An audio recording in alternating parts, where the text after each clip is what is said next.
Ladies and gentlemen, coming to you live from the Lucky Dog studio in a hidden location somewhere in the upper Midwest of the United States of America, it's a brother making his own way but with all the wrong opinions.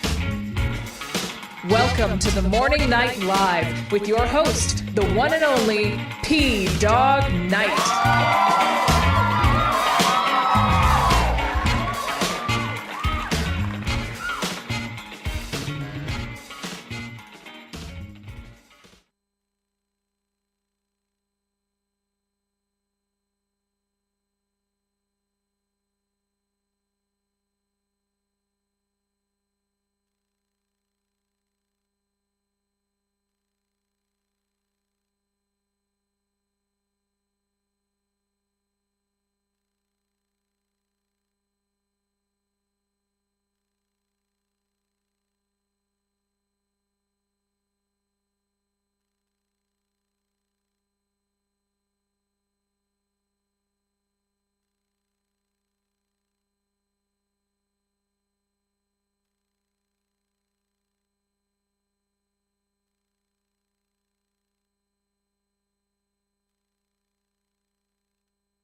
Hear me anyway. Okay, guys, so here's the problem. The stream, oh my god, this is fucking annoying. Well, at least the thumbnail's correct, but the stream's not. So anyway, guys, welcome to the Morning Night Live. I'm your host, Marty, also known as Dawg Knight. Johnny, we're this close, man. We're this close to you being done. So, yeah, it's Monday, the 17th of, what's the date? 17th of June, 2024. And, looks like, yeah, I see it, AD.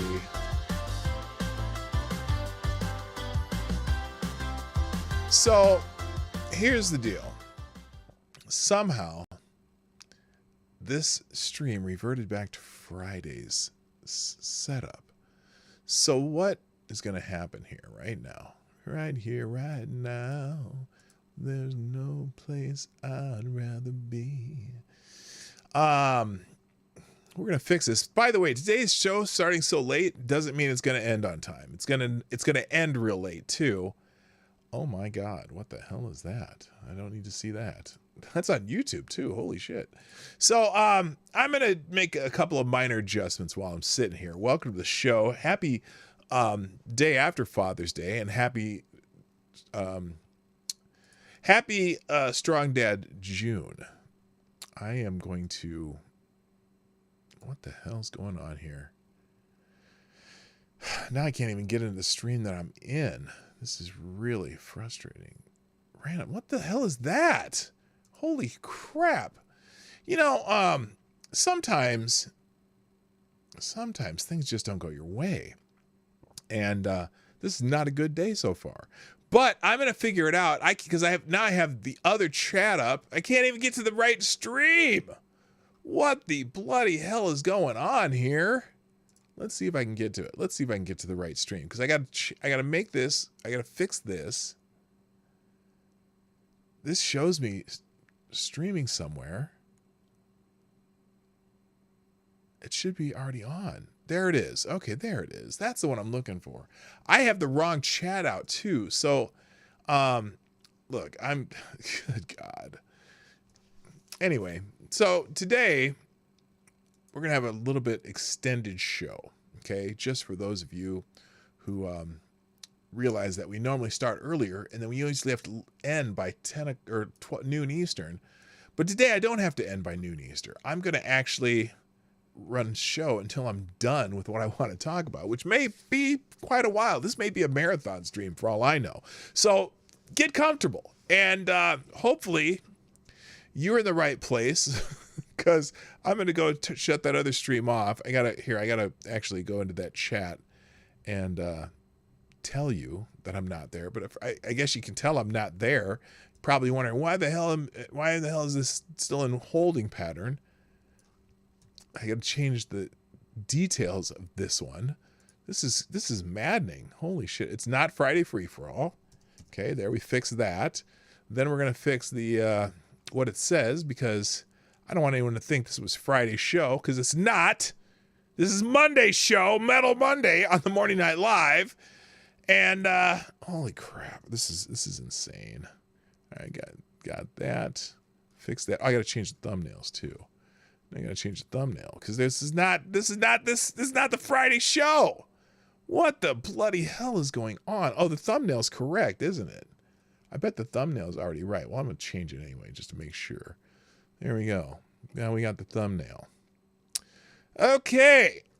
Shall we now? Oh, I got to share this to the other stream because some of you are in the wrong place. So let me fix that too.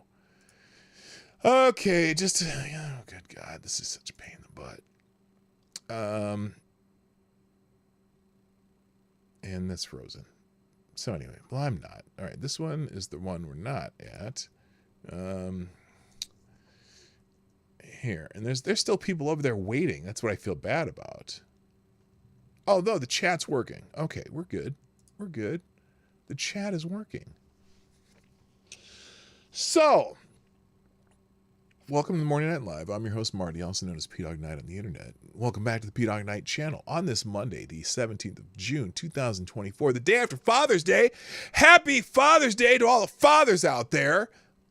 You know I love yous, and nothing like a good, strong dad during Strong Dad June. You know, it's something funny, though, because a lot of the things that my friends, the Hoteps, do, kind of get repeated and copied by other people. And so, like, for example, they have the Grifty Awards, right? They had the Grifty Awards, and then all of a sudden the Daily Wire did some kind of stupid award show that just kind of it. Maybe they did, maybe they didn't, but it seemed very similar to the Grifty Awards. Then all of a sudden, yesterday, Tim Pool says something about, we should make June Dad Month or something like that. And a couple of you point out, well, that the Hoteps have been doing Strong Dad June for a while, and Hotep Jesus and some of the other Hoteps been putting that out. Actually, that was Strong Dad Hotep is the guy who started that. So anyway, we want to celebrate dads during June because, I feel like left out when Pride Month. I don't give a shit about Pride Month. I'm proud of just being a strong dad, and that's what real pride is. So anyway, yesterday being Father's Day. By the way, let's say hi to everybody, and then I'll continue because I'm babbling here. And thank you already. Gunfox61 has dropped 4 Hamilton in the tip jar. You are Video Streamlabs Superstar sponsor of the day. Thank you, Gunfox61. Got us 40% to our daily goal right off the bat. And then Avocado. Gunfox dropping a lot of news articles. The first one, let's see. He just says, that's 2 hours. He says, just please try it. Please try so we can send you back to factory settings. Okay, I don't know what that meant. And then the second one was something about emotional damage. And then the other one, get off my lawn. And the last one, for today, and even more in Discord, the Lord of News was off the chain today. And here is the one. Also, yes, ripped on Trump. Enjoy this. Yeah, there's one that they're ripping on Donald Trump. And then thank you, Avocado Stiali, dropping a small bullet in the tip jar. Thank you, sir. Who says, I love when the calendar works in my favor. Mom's birthday and Father's Day both fell on Sunday, allowing me to kill 2 birds with 1 lazy stone. Also, you're muted, you boomer. Let me give you some solace in the fact that I am the last boomer ever to be born in this world. Because I just decided that my birthday is the date of the last boomer. Anyone born after me is a Gen X, and so I am the last one. Now, I may not be the last one living when it's all said and done, because I may die before some of the boomers born before me do, but I'm I'm the last boomer, and I'm sticking to it. Team trademark that shit. Let's go. All right.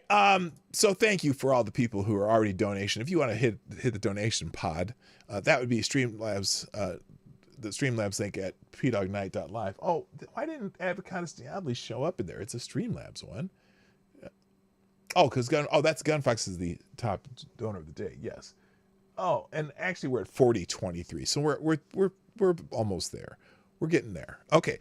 Let's say hi to everybody and get this damn show on the road. And this show, like I said, it's going to be an extended show today because I don't have to be anywhere after the show. So after the show can be whatever I say it's after the show, which means even though I started really late, I can end real late. Just so that you know, we're going to be here for a while. All right. And also share the stream because I don't know where everyone went. The chat's kind of messed up. Oh, I should probably put the link because if you're in the chat already, but you didn't change. Here's the YouTube link. And I'm not sure even if is Rumble working? I don't even know. I didn't check. Is Rumble working over there? I don't know. Let's see. It should be my content. Yeah, it looks like it's working, isn't it? Well, hot. Come on. Yeah, it's working. Okay, that's good. That's good news. All right. Let's say hi to the people over at Rumble. First in chat at Rumble's Avocados Diablo gets the bell. And if you're new here, getting the bell means you were just the first one in the chat. Also, good morning, Jimmy Das Hotel. And Gunfox61, the fabulous administrator of our Discord server and the purveyor of multiple news items that will get you going. Also, good morning, Decimal Threat. That's a new name in the chat. I'm welcome. Oh, Amazing Disgrace in the size. Well, it's not a new person. It's just a new name. Amazing Disgrace. How sweet the sound. That was just for you. I wrote that. And on YouTube, I don't know who's first. I think it was Avocados Diablo, so you're just gonna get the bell because of the wonderful thing he does. Also, good morning, Sure You Gospel, Kara Soldier, Nomads in the house. Stop. Hammer time. Also, GDSOB, what's up? Lord Stanhope's here. Attack Alpaca. I said, Sure You Gospel. Who am I missing? Did I miss anybody? It's not a whole lot of people here. Pissed Off Shih Tzu, welcome back. Nice to have you. Yeah, I know. Boomer mooted. Whatever. That was a while ago. Selected Boys in the house. Yeah, also, boy. Bookworm Addict, what's up? Cannibalistic Wizard, nice to see ya. And Simon Wilkins, what is up? Nice to have you back. That's everybody so far. You're gonna have to. I'm gonna have to put a new link because I accidentally did whatever I did. How am I going to share this? I'll share this over on I'm going to put, oops, wrong link because I'm a dummy. Who cares about Roland Martin? Roland Martin has a show on right now and I don't care. Okay, here we go. Oops.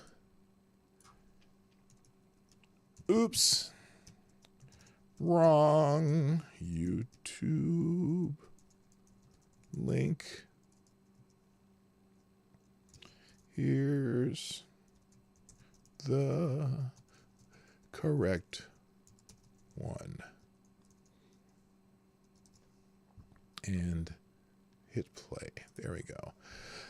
All right. Who ain't dead? Roland Martin's the little butterball looking brother who used to be on. He used to be a guest on, I think, CNN a lot. He was an analyst, kind of a blacktivist and shit. And he's just annoying. He's the dude. Remember I used to show the video of he was the guy who had Hillary Clinton on for an interview in front of a bunch of black folks. And he tried to show her how to do the wobble. So I was like, oh, go ahead and dance for that. Go ahead and dance for that white woman, Roland. It was kind of funny. I don't know. He was what's the word for that? Coonin. Anyway, so I did I say that out loud? Oh my God. I'm not supposed to say that shit. I'm not all that black. I am black, but I'm not that black where I use that type of terminology, but I did today. I've said Coonin. I've said all kinds of stuff like that. Anyway, good morning. Mercury's in the house. What's up? Want to remind everyone that you Den Tubin can go fuck the devil in hell. Well, yes, YouTube can go to hell. All right, should we talk about stuff that we normally talk about on this show? Because I'm having trouble. Oh, I should probably change the link on. I wonder if you can edit links on. Oh, I don't have the YouTube link on local, so I don't have to change it. All right, there you go. Because I never put the YouTube link on local. Well, time to post the Rumble link in YouTube. No, I got it fixed now. Okay, I'm looking at the chat. Anyway, shall we do this damn thing? Things happen in the world. Of course, it is Strong Dad June. And it was Father's Day over the weekend. I hope you had a wonderful Father's Day if you are a father or if you have a father. See, having a father is a reason to have a wonderful Father's Day too. And for those of you whose dads have passed, like mine, both of mine, I have two, because my father who created me and my dad who I grew up with, have both passed. But I have, I have good feelings and strong thoughts about both of them. Zed the Snarky's in the house. I see you now. I see you, brother. And Andrew Thorsten's here. And so, honor my fathers in the morning, and then had a great Father's Day. We went back to Hastings, Minnesota, which is about 40 miles from here. Not even that far. It's not even 40 miles, but it's a little river town just southeast of where we live. And what's funny is we went first, my daughter and her kids were going to meet us there. And then my son-in-law's best friend and his family from Maryland are in town. So they were going to meet us there with about 10, 12 of us and our friend Kay and a couple other people. And, but we went down early because we were going to have a picnic along the river. They have a little river walk park right on the river. And, so we were going to have a picnic down there, but, Lady Boomer and I and our friend Kay went down there early and had breakfast at the American Legion. Now, I always forget, you go to a small town and you go to different places, and usually one of the best and least expensive places to wine and dine are often the American Legion. And the American Legion in Hastings, Minnesota has this beautiful patio, and it's right above River Park. You're looking over the river. There's a bridge over here. There's a train bridge. Trains go all across the bridge, big old river, boats going up and down. Beautiful scenery, but beautiful place to have breakfast. And then, so they give us the menu, and I was like, yeah, now if you've been out to eat lately, you know how expensive it is to go out to eat anymore, right? You can go to McDonald's and value meal costs you $12 or 15 in some places, And so we're at the American Legion. First of all, we had some Bloody Marys, and the Bloody Marys were like only $7, which is, I don't know if that's good or bad where you were from, but that's pretty good here. I mean, because now drinks are all around $10 and even more. Wherever else you go. So the Bloody Marys were only $7, and they were delicious, and they come with a little snit. If you know what a snit is, you're probably from the Midwest. A snit is a beer chaser. It came with a snit. And then we get the menu. And first of all, they have a brunch buffet because they were having brunch for Father's Day, and I think they might have the brunch every Sunday. The brunch for Father's Day, which we didn't even have. We ordered off the menu. The brunch, a brunch, it's all you need Sunday brunch for Father's Day, was $16. And I was like, wow, you cannot get Sunday brunch anywhere for $16 anymore. And I was like, how do they even do this? And then they also had on the menu, your basic menu items. None of the breakfast plates that you can order there were more than $10. I was like, what is going on? You get an omelet for $10. You get eggs, bacon, and toast, and hash browns for $10. I'm like, damn, we're gonna go back here. We're gonna come back here because it's not that far from our house. It's like only a 25-minute drive. That's like driving to the other side of the Twin Cities. But I ended up in a small town at the American Legion, and it was good bacon too. It had thick cut bacon. A lot of times if you go to like Perkins or you go to some of these restaurants, you get bacon, you get eggs, 2 eggs, bacon, whatever. And the bacon's like, it's not bacon, it's bacon flavored paper. It's little thin, worthless piece of crap bacon. Nah, this was some thick old farmer cut bacon. It was delicious. And so there you go. There's my experience at the American Legion in Hastings, Minnesota. So it was nice. Anyway, and then we had a really nice picnic. They they have this little pavilion, a covered pavilion art. We had these, we have these 10 by 10 awnings that we put up in our backyard sometimes when we have parties, and we set those up before we went to go eat. And I looked down there, and the wind kind of caught them and blew them over almost into the river. So we had to take those down. But then there weren't a lot of people around there because there was a car show. Oh, the other reason we went to Hastings is because they had a classic car show. So downtown Hastings for about 4 blocks was nothing but hundreds of, hot rods and classic cars, basically anything before 1985 in this show. But mostly it was a lot of 50s and 60s muscle cars, and there was a couple Model A's, Model T's, T-Bucket, hot rods. It was a nice show. We went around and saw a lot of cool cars, and it was just a great day. Great way to spend Father's Day with my daughter and my 2 granddaughters. And then my son too. Also, my son got today's cup of reparations coffee. Comes in a cup that my son and my daughter-in-law sent me. They sent me a new coffee cup, or tumbler, I should say, and they sent me a bunch of like meat sticks, sausages and things like that, because they said the package said tastes better than flowers. So they sent me a bunch of meat sticks, and they sent me this tumbler. It's a Donald Trump tumbler. This is the first thing I own that has anything about Donald Trump on it. Okay, because I think he make a great president. Especially compared to Sundowner Joe. But I don't own anything Trump because I'm just not one of those people who wear political shit on my sleeves. I've never worn a political item of clothing in my life. I just talk to people and vote, right? But this one, they gave me this best dad ever cup with the guy with the funny hair on it. There, you can see it a little better.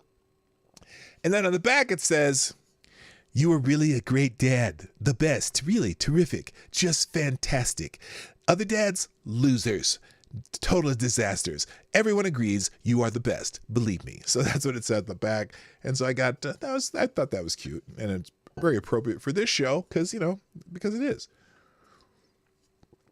And it keeps my coffee very, very warm. Okay, are we done? Am I done babbling now?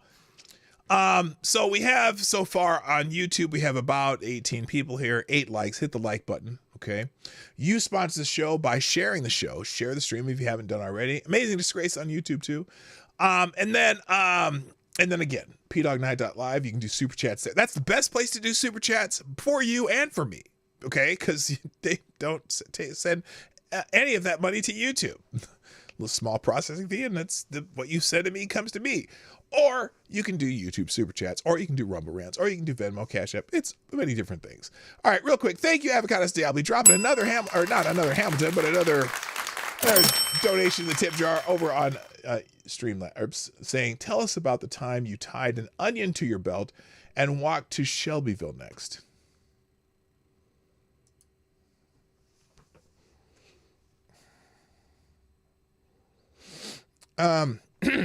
What? what the heck? What the fuck are you talking about? Okay, read the Streamlabs. I just did. Oh, I see. There's a delay on the chat and the time I read shit. All right, moving on.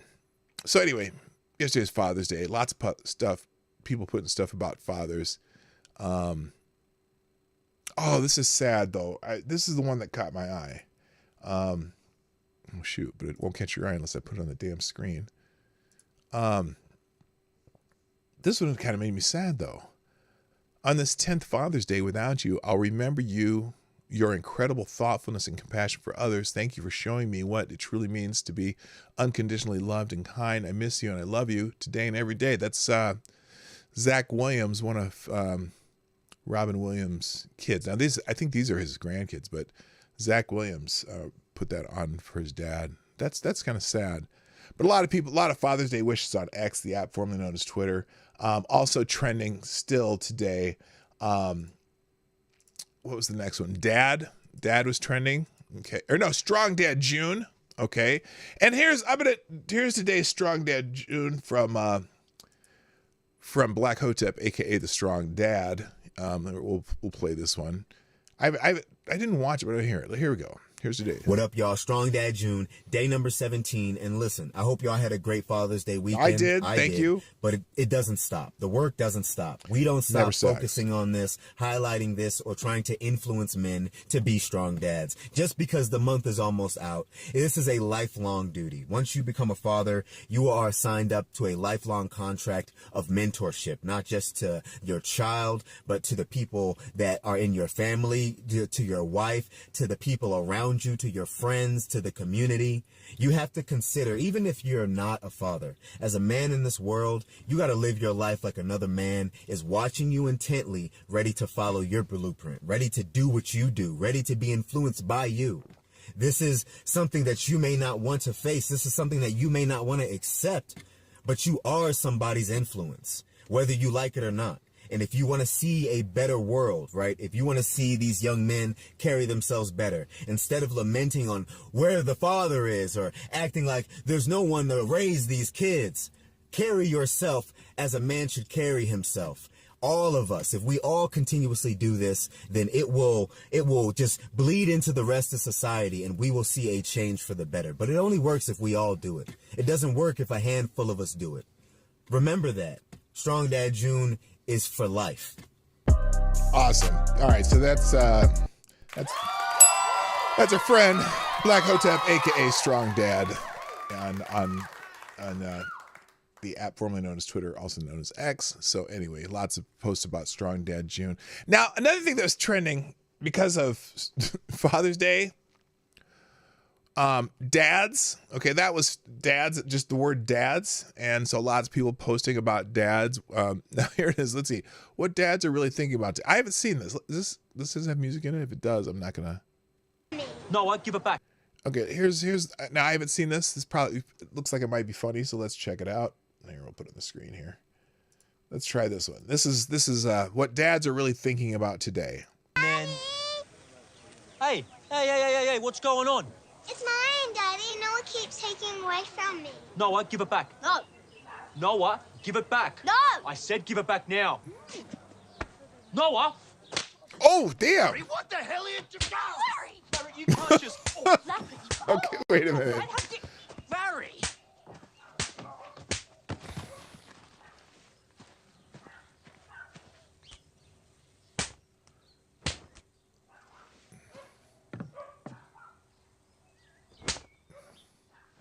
Righto, what's going on here? Oh, sir, I'm arrested. Oh.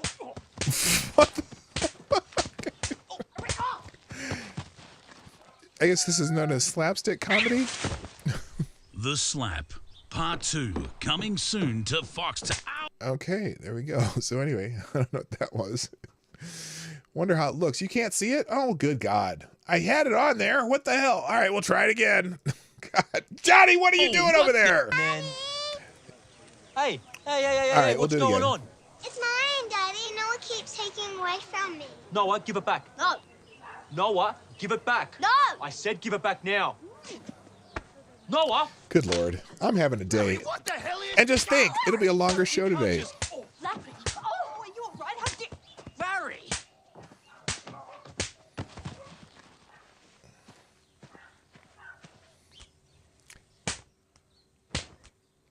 I don't like the fact that they show him hitting the kids, though. Righto, what's going on here? Oh, sir, I'm arrested. Oh.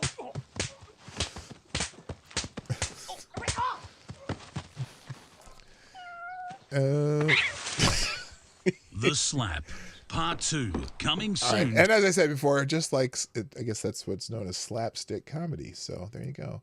I don't know why that was on there. But let's see. Happy Father's Day. Here's a dude posting their W's. Let's do this one. This looks a little more happy and carefree. Let's do this one for Father's Day. All right. This is I don't know. Hang on. Put that box out there for me.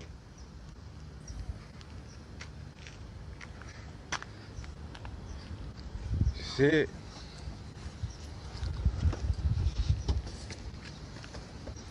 Happy birthday.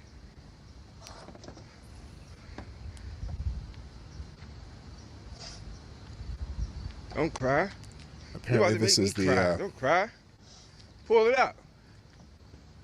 Apparently, this is Let the the bat girl the see. kid's been wanting forever. I ain't forget about you. Yeah. I want to see some home runs. I love you. Don't cry. Let me see. Let me see you post up with it. How you gonna knock it out the ball? There you go. Right. Yup. Now just don't hit Dad. Happy birthday. Oh! Oh no! Did he pull it out? It. Yeah. And oh my God! Wait a minute! I caught it, baby. No way! Way to go, boo! Nice home run, kid. No way! Thank you, boo. Yeah, boo. Dude, I wasn't expecting that ending. Dad caught the home run. Anyway, now that's awesome. So anyway, I hope y'all, again, fathers, I hope you had another nice Father's Day. Good morning, by the way. My favorite Canadian Jaeger pony's in the house. Cannon Hotep, what's up? And good morning to Willie. Good morning, Willie. Wow, dude, I feel a tear coming on. That's amazing. That's an amazing sequence right there. Hit the ball right to his dad. All right, another thing trending that is Father's Day related is Daddy. Unfortunately, I can't scroll on Twitter on this one because holy shit. No, actually, you can, but about how long did it take for something wild to happen? Yeah, it's a little. I'm not scrolling on Daddy. Never mind. They ain't doing it. Sorry. It'll be in the links. You can scroll through links yourselves. Also, Eid Mubarak. Apparently, is Eid starting right now? I guess because everyone's saying Eid Mubarak. But then also they're with message of free Palestine. But so if you are of the Muslim faith, Eid Mubarak. That is the greeting during Eid. That you would say to your Muslim brothers and sisters, and but lots of people deciding to relate Eid Mubarak with Palestine, and I'm me and my thoughts on Palestine. Don't start none if you don't want none. Anyway, that's all I got to say about that. But anyway, and I want to conflate the two messages though. Eid Mubarak to my Muslim brothers and sisters. Also, the Tony Awards are trending, and that's all I'm going to say about that. No, wait. I'm not going to even put this on the screen either. But apparently, Harry Potter has won a Tony Award. No, not Harry Potter, a Harry Potter play. Daniel Radcliffe has won a Tony Award, and that's really all I care about. Is that, where is it? Oh, why isn't this scrolling? What's going on here? I'm having a hard time. So yeah, someone here's Harry Potter, Daniel Radcliffe. Accepted award in Merrily We Go Wrong, best performance by an actor in a feature role in musical. Is he presenting it or is he giving it? No, he got the award. He got a Tony Award. So, yeah, everyone's excited about the Tony Awards. Not. Good morning, Scribe Light. Dawg Knight. Nice to see you.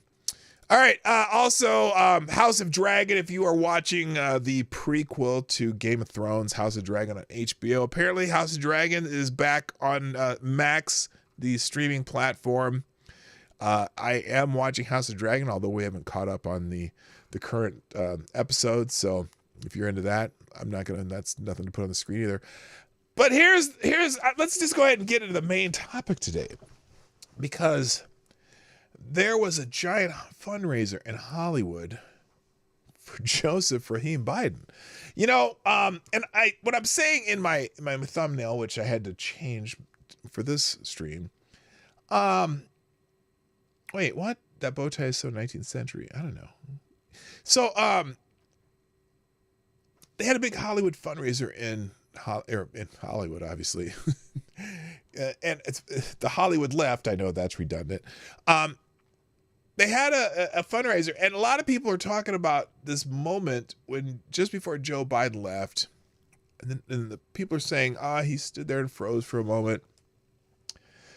And so that's really the distraction that is happening. So the New York Post put out this article. Where is it? Here's the Breitbart version. Watch Joe Biden appears to freeze. Obama escorts him off stage during a star-studded fundraiser. Okay, so Joe Biden appeared to freeze while on stage during a star-studded fundraiser on Saturday night. It was being led off the stage by former President Barack Obama. Biden and Obama attended the Los Angeles fundraiser along with celebrities such as George Clooney, Julia Roberts, late-night talk show host Jimmy Kimmel, Jack Black, and Jason Bateman, among many others. Before the fundraiser, it was reported that the Biden campaign had raised more than $28 million. And so someone keeps putting this, someone posted this. Okay, here's the video. Now you can watch the video yourself. So this is at the end. He's waving at the crowd. The crowd's kind of cheering, right? Then he turns and he stops for a second. 1, 2, 3, 4, 5. And then Barack Obama takes his arm and walks away with him. You know, and Biden in his typical kind of old man walk gait, which, you know, he's an old man. He walks that way. I mean, Trump walks like an old man too, but not quite as so much. And Trump's doing 14 events in 4 days, so, you know, he's bound to be tired. But there seems to be a lot of controversy about this particular one. And in fact, remember, so the other day we showed you the video, I think it was on Friday even. We showed you the video. He was over in Italy for the G7. And they had the parachute guys come down, and Biden kind of wanders off to where all the G7 leaders are on one little small group, and then Biden kind of wanders off to the side to look at some guy put his parachute away. And then the Italian prime minister, she walks over there and kind of taps him and kind of brings him back to the rest with the rest of the people. And what's funny about this, okay, as I go onto X, the app formerly known as Twitter, but I go into other social media, and it's mentioned, you got 50 to 100 of these stupid paid influencers that, you know, visit the White House together, and they're all on X, and they're all, you know, like the Krasensteins and what's that little hairy fucker dude's name? Harry Sisson or something like that. And there's a congressman, Chris Jackson, who apparently thinks he's one of the influencers, and Joe Walsh, the former Republican congressman. They're all like, you know, oh, Biden freezes. This is a lie. Or this is, they all want to fact check all these little Biden gaffes and little freeze moments and whatnot, right? And I find it funny because, and even this fundraiser itself is showing how there's some panic setting in among the Democrats, as far as I'm concerned. They know their candidate's approval rating sucks. It's the worst ever for a president up for re-election. They know that the economy, no matter how they try to throw lipstick on the pig,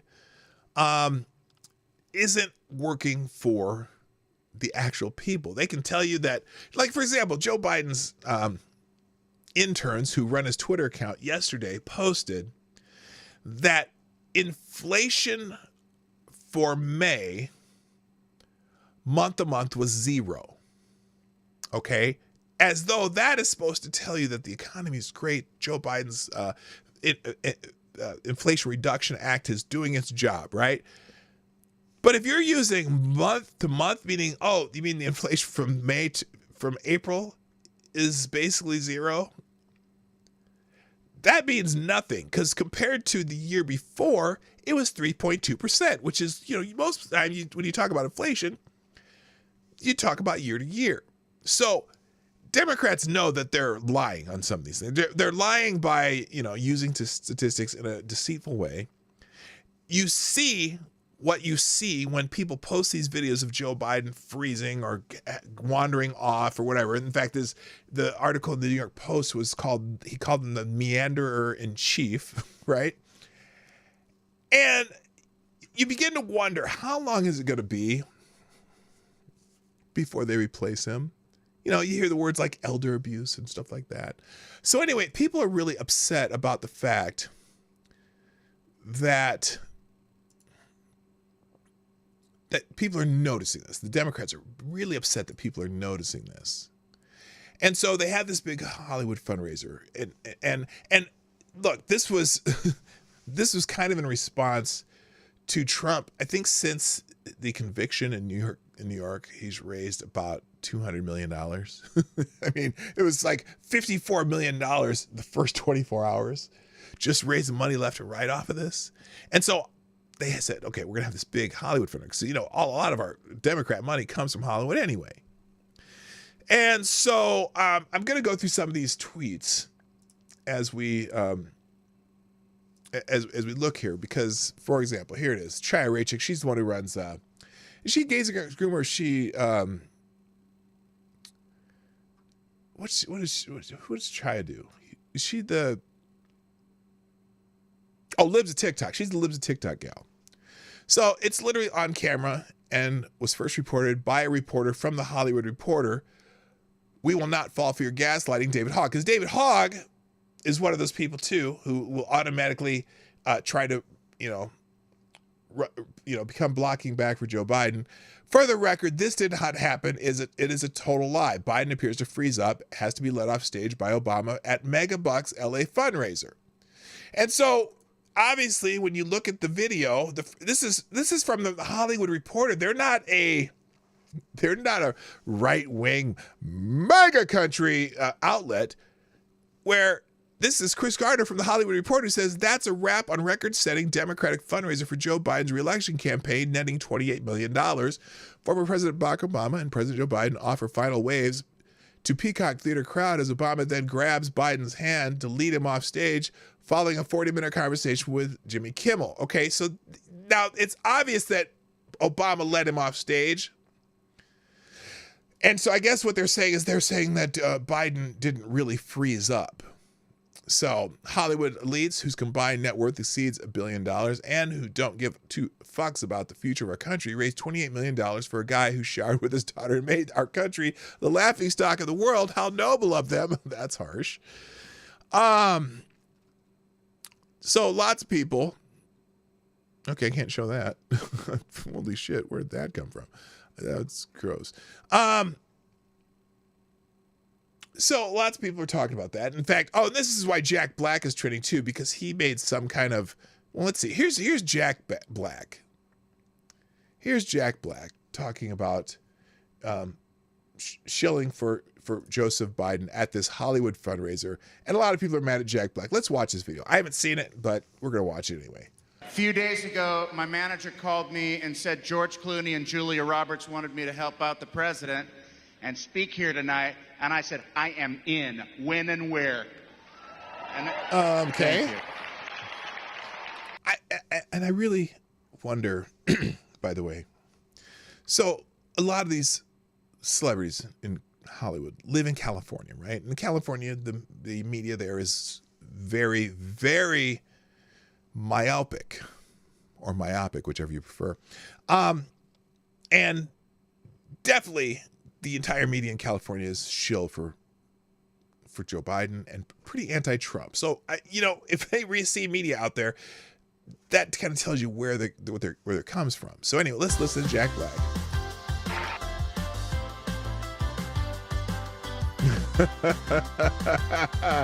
Thank you, Avocados Diabli, dropping another small bullet in the tip jar. Who says, wow, a 40-minute conversation between Biden and Kimmel? What did they talk about? The defective offspring they both created? Ouch, babe! Ouch! Ouch! All right, let's get back to Jack Black. And then they said, Jack, we know how busy you are. You don't have time. Look at all the other events that are happening tonight that you already turned down. Yeah, I think he's making a joke about the fact that he doesn't have to turn on any events because nobody wants to see Jack anymore. Although I still am a fan of the Tenacious D chick. I think that's just funny. That whole music thing he does with the other fat guy. But he's got to get rid of the beard. It looks like shit. Anyway. MC at the Fliegelman Bat Mitzvah. The opening of the new Jack in the Box in Oxnard. Okay, that's funny. Judge at the 2nd Annual Imperial Valley Avocado Festival. You don't see that on Meryl Streep's resume. That's funny. I know I I'll turned give him them that. down, but my president needs me. Okay. Thank you. That was funny. And then they hit me with the big one. They said, Jack, you can't go. You have nothing to wear. Your good suit is in the cleaners. Well, were they wrong? Because I had this to wear. My kick-ass American flag overalls. Most patriotic outfit of all times. And he's got the That shut him Dark up. Brandon thing. There wasn't much they could say after that. And when the president wins in November... Yeah. I'm pretty sure I'm going to get a sweet shout out in his victory speech for what I gave up to be here. Because when democracy is at stake, Jack Black answers the call. Mr. President? Are you awake? You're welcome. That's not the president. That's not Judge. It's a random dude. But I thought it would look better if I talked right to a guy. Okay, that's the clip? Wait a minute, that's the clip? That was actually that was probably the best part of it. That was actually I found some humor in that. Okay, but anyway, he said something about Trump being a piece of shit and blah blah blah blah. So fuck Jack Black. That was actually funny. I was like, okay, whatever. Anyway, George Clooney's trending also because he and Julia Roberts were the headliners at this fundraising event, along with Jimmy Kimmel, the lowest rated talk show's host. Okay. Wait, Reese. What is Reese? Oh, yeah, we're not going to. Okay, there's another controversy about Kate Clark and Angel Reese, and who gives a fuck? If you've watched some WNBA time since this has started, now you know why you'd never watch the WNBA. Okay, back to this though. So here's the Hollywood Reporter article on this, and this is from Gunfox. Thank you for the drop in Hamilton in the tip jar, because I got 4 articles from Gunfox today. If you want to hijack the show, just drop a Hamilton and an article, and we'll read it today, because we're going to get to all these today. So, in the Hollywood Reporter, President Biden and Barack Obama rip Donald Trump during starry LA fundraiser. Los Angeles. Okay, I'm going to assume the first line is the same as the tagline, so I'm just going to go right to the article. White House residents and Hollywood megastars share the stage inside Los Angeles Peacock Theater on Saturday night. That's an interesting way to put it. White House residents. Now, and look at the picture they use. Now, usually a friendly outlet is going to use a better picture of the president of the United States than this. Look at this picture. Look at Joe Biden in this shot. Is that a picture that looks like a picture Fox News would use? What the hell's going on here? Anyway, White House residents and Hollywood megastars share the stage inside Los Angeles' Peacock Theater on Saturday night for what turned out to be a record-setting Democratic fundraising haul, as President Biden's re-election campaign netted more than $30 million from the one-night-only event. Well, did his campaign do that? Because I don't think you're allowed to do that. You can't raise $28 million in one theater one day just off of small donations. So they must have been general Democratic Party donations, and then the Biden campaign ends up using it anyway. But even with all that cash and glamour of A-list headliners, George Clooney, Julia Roberts, and Jimmy Kimmel, who moderated a 40-minute chat with Biden and former President Barack Obama, the shadow of Biden's Republican opponent, Donald Trump, loomed large. During the conversation, the trio took turns. Pardon me? I'll read that in a minute. During the conversation, the trio took turns ripping Donald Trump's questionable track record, his history of lying to the American people, a freshly stamped criminal record with 34 felonies. and a recent threat of bloodshed and retribution should he come out victorious in November. Like, they're still lying about bloodshed. They're still lying about the bloodbath thing. They're still lying about that. Unbelievable. Well, no, it's not unbelievable. It's par for the course. Quote, I could have done nothing and done better than him, Biden said at the top of the conversation, during which much attention was paid to the incumbent's victories in passing legislation, boosting the economy, creating jobs, and erasing millions of student loan debt. We're trying to give ordinary people a chance, just a chance. Really? You mean, are you saying that the people that took out student loans, and a lot of them have degrees they paid for through their college with those loans that they should have paid back, those are the people who you are the ordinary people that need a chance? Really? Because the ones who got the degrees that are paying off the student loan, they probably have a little bit better job than the people who didn't. The 66% that didn't go to college? What? Anyway, Obama was the one who took aim at Trump's felony convictions. Oh, that bullshit. Real quick, thank you, Avocados Diablo. Another small bullet in the tip jar. Great, appreciate you. He said, Democrat says, I wonder how much cocaine was found in the Peacock Theater the next day. Oh my goodness. Oh, whoa. You know, that had to be amazing. So Obama's like, oh, look at what happened. But look at what has happened in the last several years as we normalized behavior that used to be disqualified, he said. The other spectacle of the nominee of one of the two major parties sitting in court and being convicted by a jury of his peers. Yes, that jury in New York City was a jury of his peers. On 34 counts, you have his foundation. It's not allowed to operate because it was engaging in monkey business. Yeah, oh my God. And the Clinton Foundation owes Haiti about $10 billion. It's not allowed to operate because it was engaging in monkey business and not actually philanthropic. You had this organization being prosecuted for not paying taxes. What? There was a time when we had certain core values we agreed with. We believed in basic honesty. Oh, yes, your presidency was the most honest ever.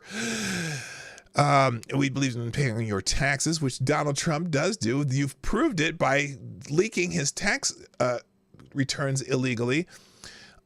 We believed in making sure that we didn't make fun of prisoners of war, that we did not try to politicize our military, that we respected the ballot. Well, especially those extra ones you threw in the boxes.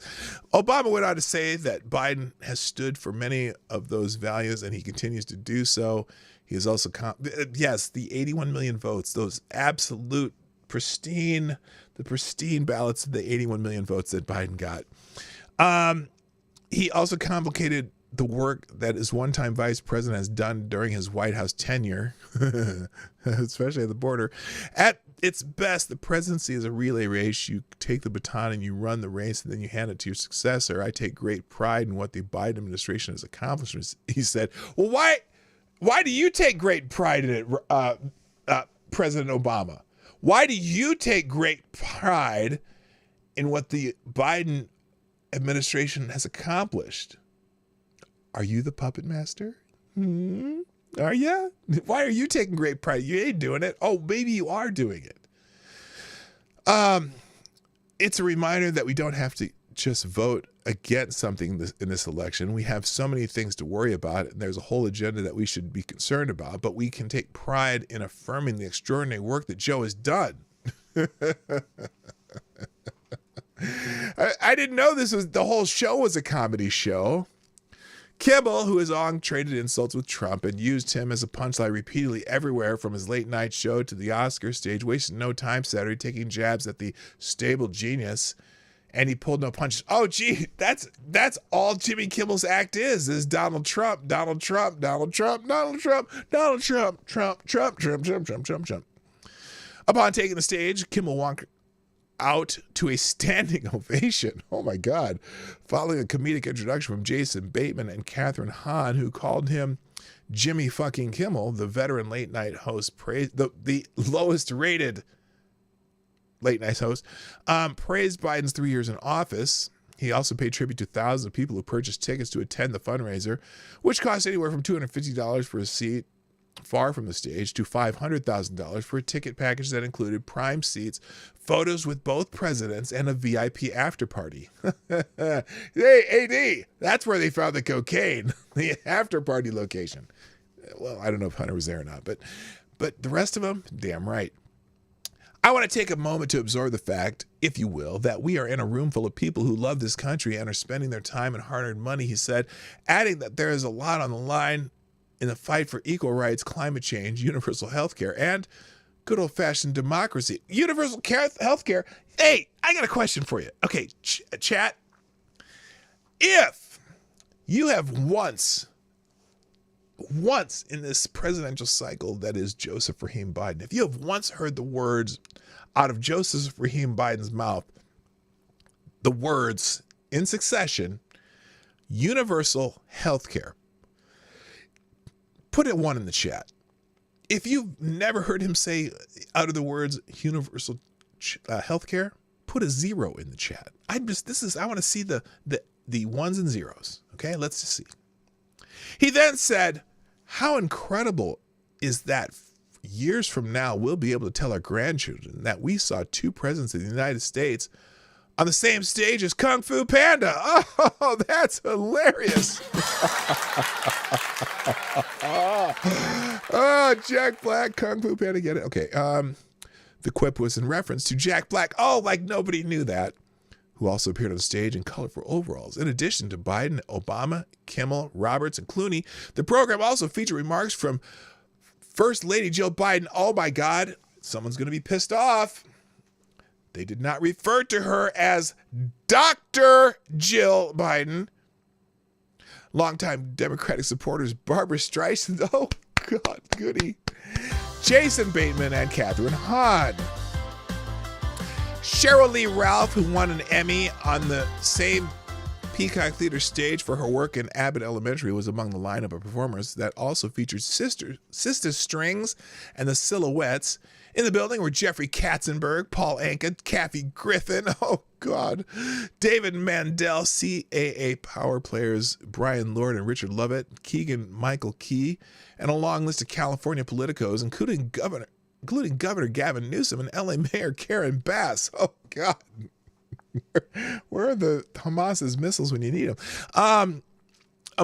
The Biden family was also represented with Hunter and Ashley Biden and grandchildren Naomi and Maisie Biden, among others. I know one grandchild that wasn't there. But now we have confirmed the cocaine. There's definitely cocaine there now. Thank you, Avocados Diabli, who says, another one who says, fuck that. I ain't paying the universal doctor bills. They are astronomical. I'm telling you, ain't that the truth? Thank you for sponsoring the show. We're up to $51. We're more than halfway there. Whoa, living on a prayer. So anyway, back to Trump. Before welcoming Biden and Obama on stage, Kimmel played a highlight reel that he said was cut together by his friends at Jimmy Kimmel Live. It was a mashup of some of Trump's falsehood cut together with facts to the contrary. Is it satisfying to see a video of how wrong Orange Julius Caesar was? Kimmel asked the president. Oh, I get it. Orange. He's orange. That's really good, Jimmy. That's really good. Can someone make a highlight reel of doing the same for Joe Biden? I'm sure you could do that for any president, but I bet Biden's list is just shit he doesn't remember, like about his son dying in Iraq and shit like that. So anyway, Kimmel also asked Obama what went through his mind when he heard Trump claim that he's done more for black people than any other president since Abraham Lincoln. For the record, Kimmel jokingly referred to Trump as President Kanye West, one of his many nicknames for the 45th president. Obama said he doesn't consider it, adding, although one thing he did, for example, for black people was make them feel even better about the first black president. Oh, that's cute. That's cute. And now, what's happening? What's happening among the population of black males in particular in the United States of America regarding considering who they're going to vote for this year? Yeah, that's swinging pretty hard away from Joe Biden. Now, again, it won't be a majority, but I'll tell you what, just a few points here and there in every demographic means there will be no second term for Joseph Rahim Biden. Thank you again, Avocados Diablo. Another small bullet who says, pretty sure I heard Biden mention healthcare. At least I think that's what was grid ceremony meant. Oh, you spelled that perfectly. Grid ceremony. That's exactly what he said. Okay, awesome. Thank you. Thank you, AD. Appreciate the love that you continue to give towards the show. Kimmel asked Biden and Obama if the country is suffering from Trump amnesia. Well, you're suffering from a certain Trump ailment that we talk about a lot. Why do so many Americans seem to remember the Trump administration the same way we do a colonoscopy, he asked. Do they? Compared to right now? Compared to right now, which administration makes you think of a colonoscopy, Joe Biden or Donald Trump? Because things were going great for Donald Trump until the little minions imported the Chinese lung aids, right? Remember what it was like? Biden responded, remember the pandemic? He said, don't worry, just inject a little bleach into the body. Kimmel joked that it worked for him with Biden adding it worked for Trump. It colored his hair. Now, again, the whole bleach lie. Continuing. Hello, number one. How are you doing? Biden didn't stop there. Look, he's the only president other than Herbert Hoover who lost more jobs than he started off with. He has increased the national debt by trillions of dollars. Oh, mirrors do not exist. He provided $2 trillion tax cut for the super wealthy, which did nothing but increase the debt and impact ordinary people, their ability to function and grow. I don't see anything he's done that hasn't been centered on what good from his perspective for him. Yeah. Okay. I am not a billionaire, but I did get a tax cut. I know a lot of people who are not billionaires who didn't get a tax cut. Just because the billionaires paid more taxes, so the tax cut seems like it was more to them, they got less of a percentage of tax cut than all the rest of us. But you keep telling that lie too, because it sounds very, very populistic. And I know you love populism. Oh wait, you don't like populism because it reminds you of Donald Trump. Anyway.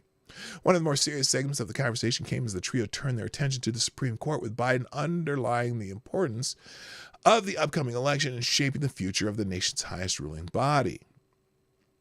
The next president is likely to have 2 new Supreme Court nominees, 2 more. Trump's already appointed 2 that have been very negative in terms of rights of individuals, he said. Really? Have they now? Have they now? Huh. Because I think they've removed the state from some things, and so the rights of individuals are manifested in where you live and who your local governments. So I don't know about that. That seems the opposite of what he just said there. Anyway, 2 more of Trump's already put it negative, referencing Trump's picks of Neil Gorsuch and Brett Kavanaugh, Amy Coney Barrett, and nodding to the controversial decision to overturn Roe versus Wade, which should have been overturned. Even Ruth Bader Ginsburg agreed that it was bad law.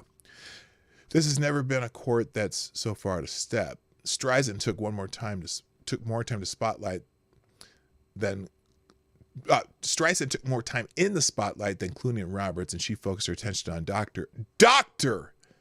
Jill Biden, who has a surgery scheduled this morning, by the way, whom she introduced. No, she's going to be performing it. She's not getting one. Whom she introduced. She became the first first lady to have a separate paying career outside the White House with a job as a community college professor. You mean her 1 day a week job, the symbolic 1 day a week job that she has? Oh my God. A proud English teacher and heart surgeon. And as well, she said herself, teaching isn't what I do, it's what I am. Oh, I'm touched. Although her title may be Dr. Jill Biden, to her students, she is Dr. B. Is she really? Because they see her, what is at her core, which is her warmth, Streisand explained. How the fuck would you know that, Babs? How would you know what her students know her as? Well, you're full of shit. She added, and that caring compassion serves her as a North Star, guiding her on the policy issues she's made her own, her support of military families, her participation in the Moonshot program to end cancer as we know it, and her newest cause leading the White House initiative on women's health research. Hey, how about acting as nanny for her sundowning husband and maybe stopping the elder abuse of him running for president again? That would be something Jill should be doing, but she's not. Before introducing Dr. Biden, Streisand called her the ultimate multi-hyphenate. I'm not sure if that's a good thing or not. What the fuck is that?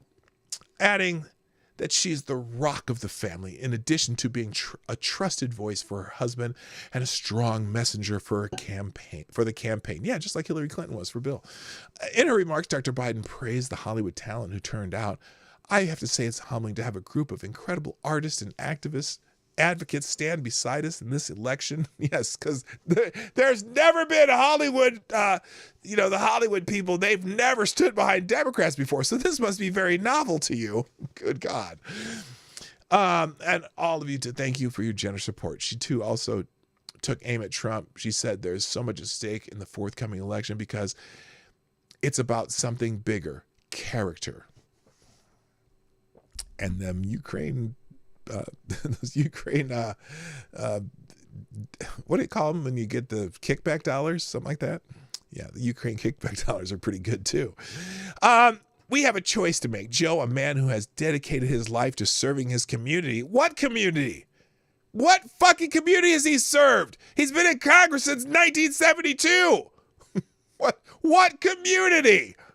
He doesn't serve his community. He's been in Congress. That's not serving the community. Who honors the rule of law instead of trying to bend it to his own will. Oh, really? Now, granted, it's not aimed at you, but you got it aimed at somebody else. A president who wakes up every morning thinking about how he can make the lives of America better. No, he thinks, where are my pants? That's the first thing that he thinks in the morning. Or can we choose someone who wakes up every morning caring about one person and one person only himself? Trump has told us again and again why he wants the White House, to give himself absolute power. No, he's never said that, ever, at all. To not be accountable. If you make America great again, that's not yourself. To not be held accountable for his criminal actions. No, he's never said that. To destroy the democratic safeguards that stand his way. No, never said that either. I'm sorry. Due to that threat, Dr. Biden said supporters have to work harder than we've ever worked before. And when we do, we'll wake up on that Wednesday in November proud that we did everything we could to reelect Joe Biden and Kamala Harris and failed. Saturday's fundraiser came in the heels of March. Okay, enough. That's enough. That's just telling the details of the event. So anyway, that was the Hollywood event for Joseph Biden. And again, we've had articles about him freezing. Now, there's been a lot of people whining about this whole freezing thing. And again, it's like people have noticed that he did grab his hand and signal it's time to move on. Obama has to grab his hand and signal it's time to move, and then has his hand on his back the entire time to guide him off stage. Biden's not okay. They all tell you not to believe your eyes, but my God, this is obvious. Now, it could have been where Obama was just had his hand on his friend's back and, show him the way, I want you, show me the way. Let's watch this again. Let's see how this actually looks on X, the app formerly known as Twitter. We'll do it full screen and see what you think. Do you think he freezes here for a second or not? Or is this just him hanging around for the applause? But it does seem like Obama's like, hey, we got to keep going, Joe. Got to keep going, Joe. Here it is. So the crowd's waving, cheering for him.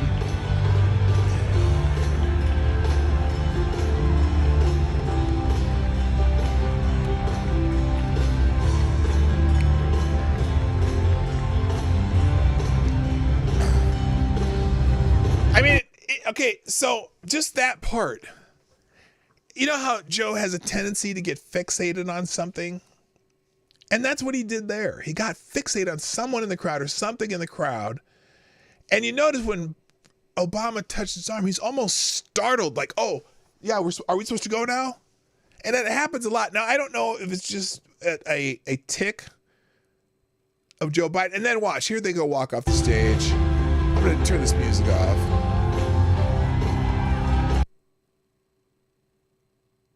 And even if he's not guiding him, it looks like he's guiding him. So that's what they don't want you to see with your own eyes. In the New York Post, Miranda Devine writes about this because people were bitching about it. Hello, Unacceptable Views. How you doing? There we go. Don't fall for... But now she says, don't fall for Joe Biden's nice old man act. He's just lowering expectations. God forbid we allow our eyes to see what they see when it comes to the meanderer-in-chief's bizarre behavior. Rather than be accused of peddling disinformation, best to make no comment about the latest video of Joe Biden freezing up like a zombie and having it be shepherded off stage by Barack Obama Saturday night at the president's celebrity-studded fundraiser in Los Angeles. Some things are so obvious, they don't need commentary. But Republicans should not fall in the trap of emphasizing Biden's increasing befuddlement, as viral as such moments are to a world astonished that America now resembles the end stages of the Soviet decrepitude. The strategy risks engendering sympathy for a man who deserves none and let him off the hook for all the damage he has wrought in this country. Spot on there, Miranda. It also plays into Biden's superpower, being underestimated. He might act like a doddering incompetent, look like a wax effigy, and walk like a robot, but the president has the uncanny ability to exceed all expectations when it counts politically. We're told he plans to hole up at Camp David for the best part of a week before the upcoming presidential debate. Whatever magic tricks are involved in his debate prep, you know it will be a different Joe Biden at the podium June 27th, the one that we've seen wandering around Europe like a defective Roomba. He keeps passing the tests set for him by doubters in his party who are worried that most voters think he's too old.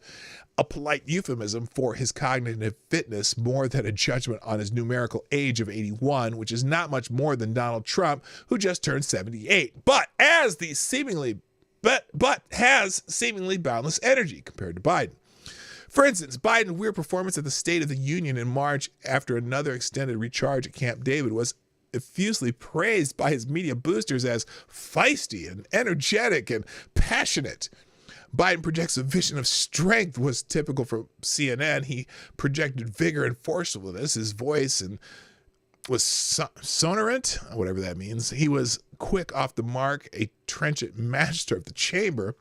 One particularly barf-worthy line hailed the comeback of the scrappy, twinkle-eyed, blue-collared street politician who's been in government for 45 years.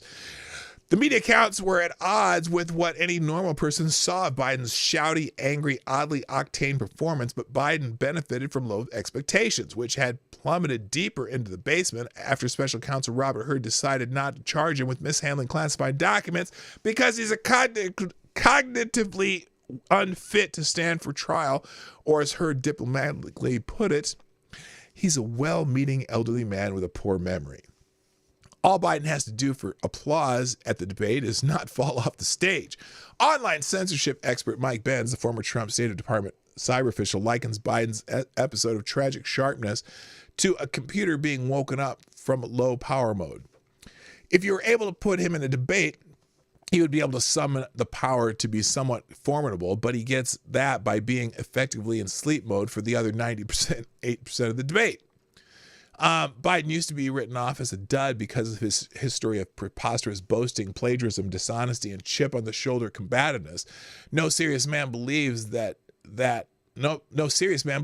Yet every now and then, when his opponents are lulled into complacency, he pulls off a political masterstroke. Benz points out in the 2012 vice presidential debate, when everyone had written Biden off as a slow and prone to gaffes, and he absolutely spanked Paul Ryan, and turned around the Obama campaign. It was the same at the presidential debates of 2020. Derided as a befuddled basement dweller, Biden fluked it again, managed to land a few jabs on Trump and neutralizing an attack with the help of 51 liars and a posse of partisan moderators. On June 27th, the June 27th debate is the next make-or-break moment for Biden, which Democrats will watch with their hearts in their hands, as party strategist James Carville admitted on his Politics War Room podcast last week. They monitored the number of heart attacks during the Super Bowl, said Carville. Democrats are going to have a nervous breakdown for 90 minutes, scared that Biden is going to draw a blank. My advice, if you have heart disease, don't watch. I'll probably go get a physical on June the 26th to see if I can watch it. The real point is not that Biden is old and out of it, because his handlers will minimize opportunities to scrutinize him in the wild, and his Hollywood spinmeisters will rig things to make him appear normal. Biden is a deep fake, even without the help of AI. Look beyond the curtain at what he does. That's what counts. That tells you who he is and who he has always been. So anyway, and then there's more, but I'm going to skip that. Now, before I get to, by the way, they have the debate rules, and we'll talk about this in a bit. Again, this show is going to go over quite a bit, so there you go. Sonorant, a speech pattern with continuous airflow. Okay, thank you. And good morning, Richard Head. Nice to see you, Dick. And anyone else show up in Rumble? No, we're cool over there. How many people are watching on Rumble right now? Is it 7, 6? Okay, there's a few. If you haven't said hi yet, say hi. That's all I want you to do. And we got 30 here on YouTube, 18 likes. Hit the like button while you're thinking about it. All right, let's move on.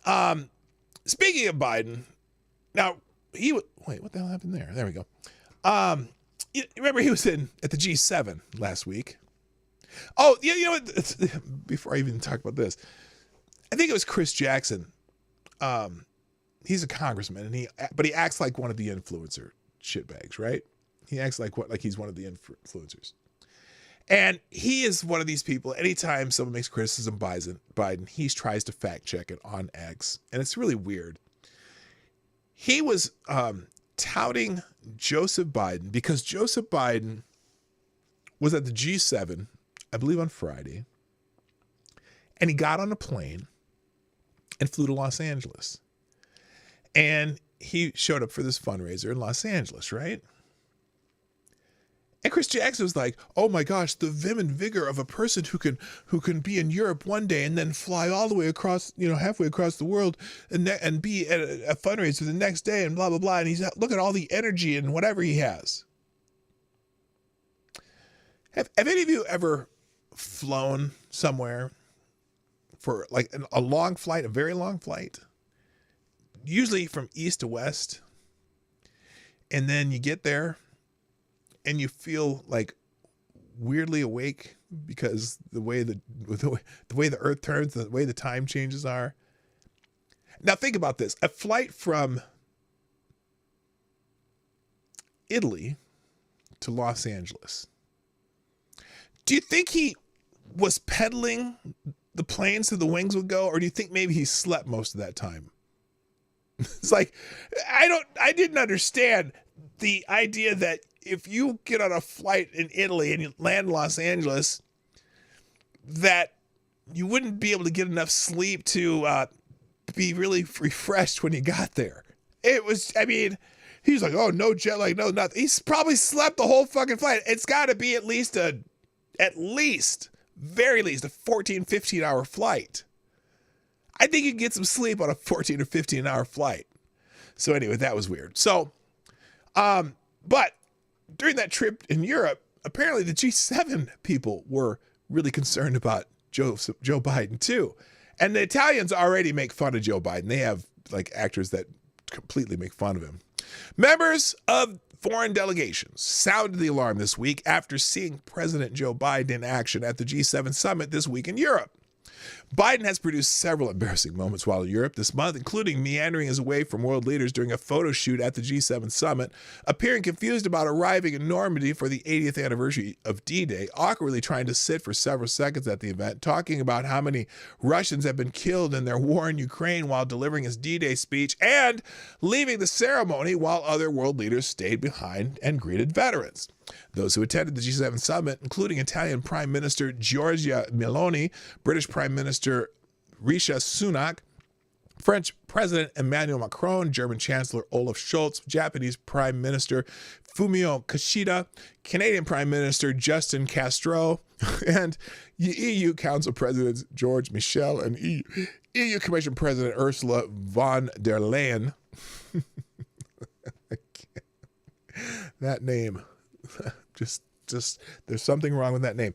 Anyway, it's the worst he's ever been, an official from a foreign delegation told The Sun, while another said that Biden appeared to be losing focus during meetings at the summit.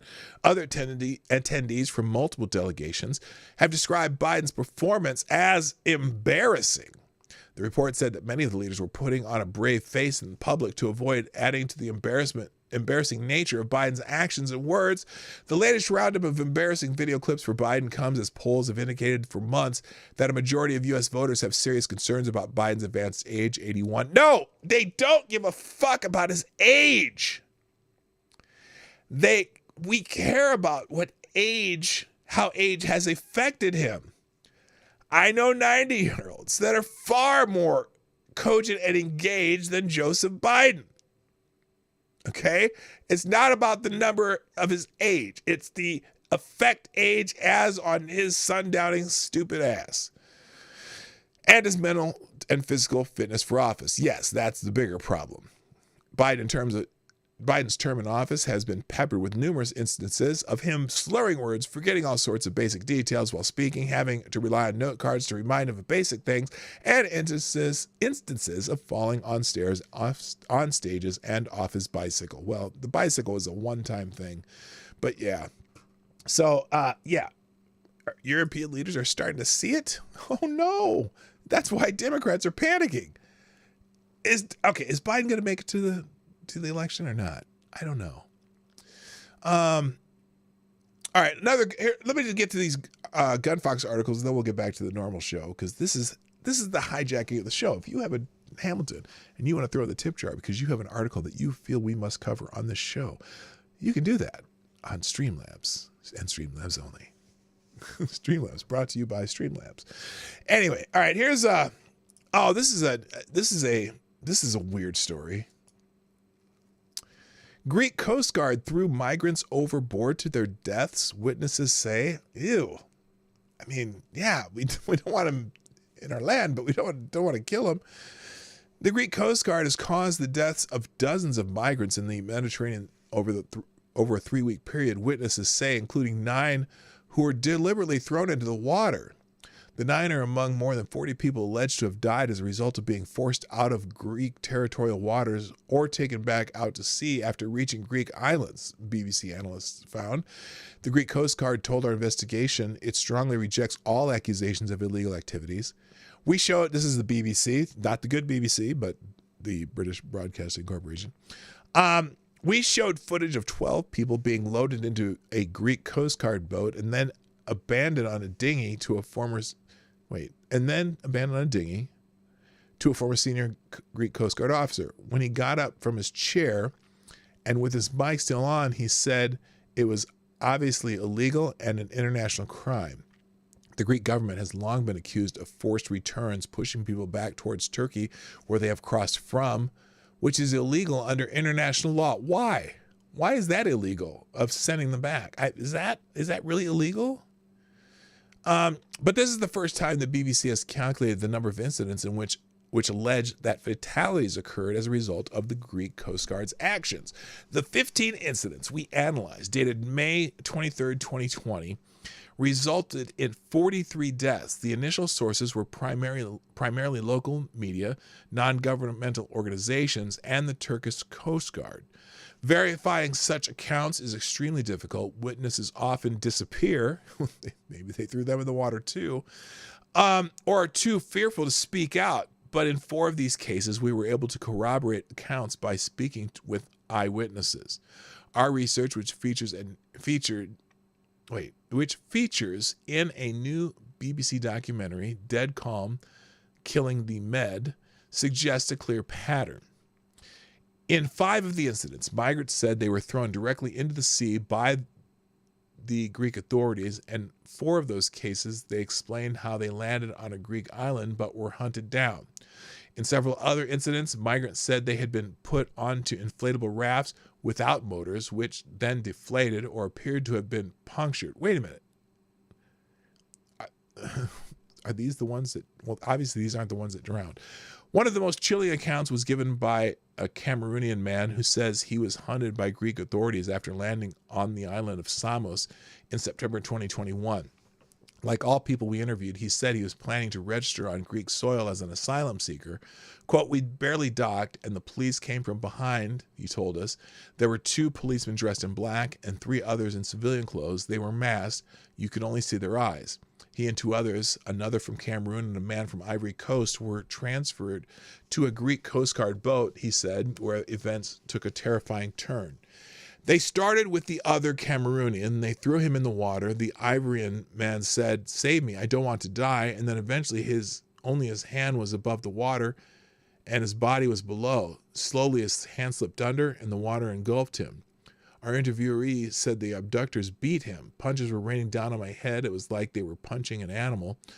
And then he says they pushed him too into the water without a life jacket. He was able to swim to shore, but the bodies of the other 2, Sidi Keita and Didier Marshall Kwamo Nana, those are names, were recovered on the Turkish coastline. The survivors' lawyers are demanding the Greek authorities open a double murder case. In June 2023, an overlooked trawler flips in front of a Greek Coast Guard patrol boat. More than 600 men, women, and children die in the water, but who is responsible? Are the Coast Guard? Okay, that's another. Oh, that's the movie they're talking about. Another man from Somalia told the BBC how in March 2021 he had been caught by the Greek army on arrival on the island of Chios, who then handed him to the Greek Coast Guard. He said the Coast Guard had tied his hands behind his back before dropping him into the water. "They threw me zip-tied into the middle of the sea. They wanted me to die," he said. He said he managed to survive by floating on his back before one of his hands broke free from the ligature. But the sea was choppy and 3 in his group died. Our interviewee made it to land where he was eventually spotted by the Turkish Coast Guard. In the incident with the highest loss of life, in September 2022, a boat carrying 85 migrants ran into trouble near the Greek islands of Rhodes when its motor cut out. Mohammed from Syria told us they rang the Greek Coast Guard for help, who loaded them onto a boat, returned them to the Turkish waters, and put them on life rafts. Mohammed said the rafts he and his family were given had not had its valve properly closed, immediately began to sink. They saw that, they all heard us screaming, and yet they still left us, he told the BBC.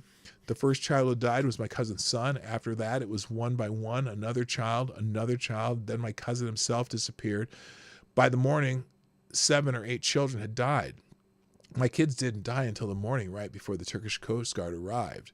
Greek law allows all migrants seeking asylum to register their claim on several of the islands at a special registration centers, but our interviewees, who we contacted with the help of a migrant support body, Consolidated Rescue Group, said that they were apprehended before they could get to the centers. They said these men would be apparently operating undercover, non-uniformed, and often masked. Human rights groups allege thousands of people seeking asylum in Europe have been illegally forced back from Greece to Turkey and denied the right to seek asylum, which is enshrined in international and EU law. Well, what is international law? If your country, does your country have to recognize international law? I suppose. Austrian activist Fayad Mullah told us he discovered for himself how secretive such operations seemed to be in February of last year on the Greek islands of Lesbos. Driving towards the location of the alleged forced return after a tip-off, he was stopped by a man in a hoodie who was later revealed to work for the police. He said the police then attempted to delete the footage of him being stopped from his dash cam and charge him with resisting a police officer. Ultimately, no further action was taken. 2 months later, in a similar place, Mr. Mullah managed to film a forced return published by the New York Times. The group, which included women and babies, was unloaded from the back of an unmarked van and marched down on a jetty onto a small boat. They were then transferred onto a Greek Coast Guard vessel further away from the coastline, taken out to sea, and then put on a raft where they were left to drift. 3 days later, they were rescued by the Turkish Coast Guard. We showed this footage, which BBC has verified, to Dimitrios Baltakos, the former head of the special operation with the Greek Coast Guard. During the interview, he refused to speculate about what the footage showed, having denied earlier in our conversation that the Greek Coast Guard would ever be required to do anything illegal. But during a break, he was recorded telling someone out of shot in Greek, "I haven't told them much, right?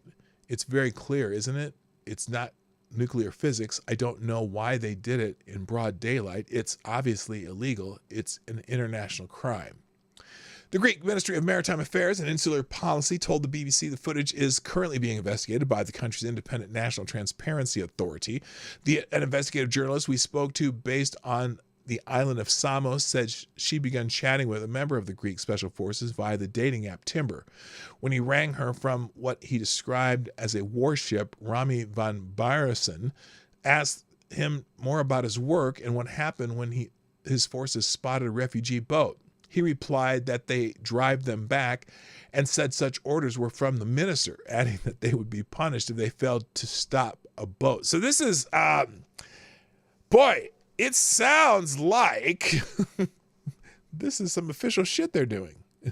Does this sound like that to you? Hello, Jen. How you doing? Nice to see you. Greece has always denied so-called pushbacks are taking place. Greece is the entryway into Europe for many migrants. Last year, there were 230,000 sea arrivals, with Greece receiving 41,000. That's a pittance. That's a pittance compared to the United States and our southern border. That is a pittance. Also, I'm curious. I'm not aware of any wars or anything happening in Cameroon right now. Why are there people seeking asylum from Cameroon? I don't think that's what they're doing. Anyway, maybe there might be some religious hostility and violence like there was in northern Nigeria, but I'm not aware of it. So anyway, let's see. We put the findings into our investigation into the Greek Coast Guard. It replied that its staff worked tirelessly with the utmost professionalism, a strong sense of responsibility, and respect for human life and fundamental rights, adding that they were in full compliance with the country's international obligations. It added it should be highlighted that from 2015 to 2024, the Hellenic Coast Guard has rescued 250,834 refugees and migrants in 6,161 incidents at sea. The impeccable execution of this noble mission has been positively recognized by the international community. Oh, special. The Greek Coast Guard has previously been criticized for its role in the biggest migrant shipwreck in the Mediterranean for a decade. More than 600 people are feared to have died after the Adriana sank in Greece's demarcated rescue area last June.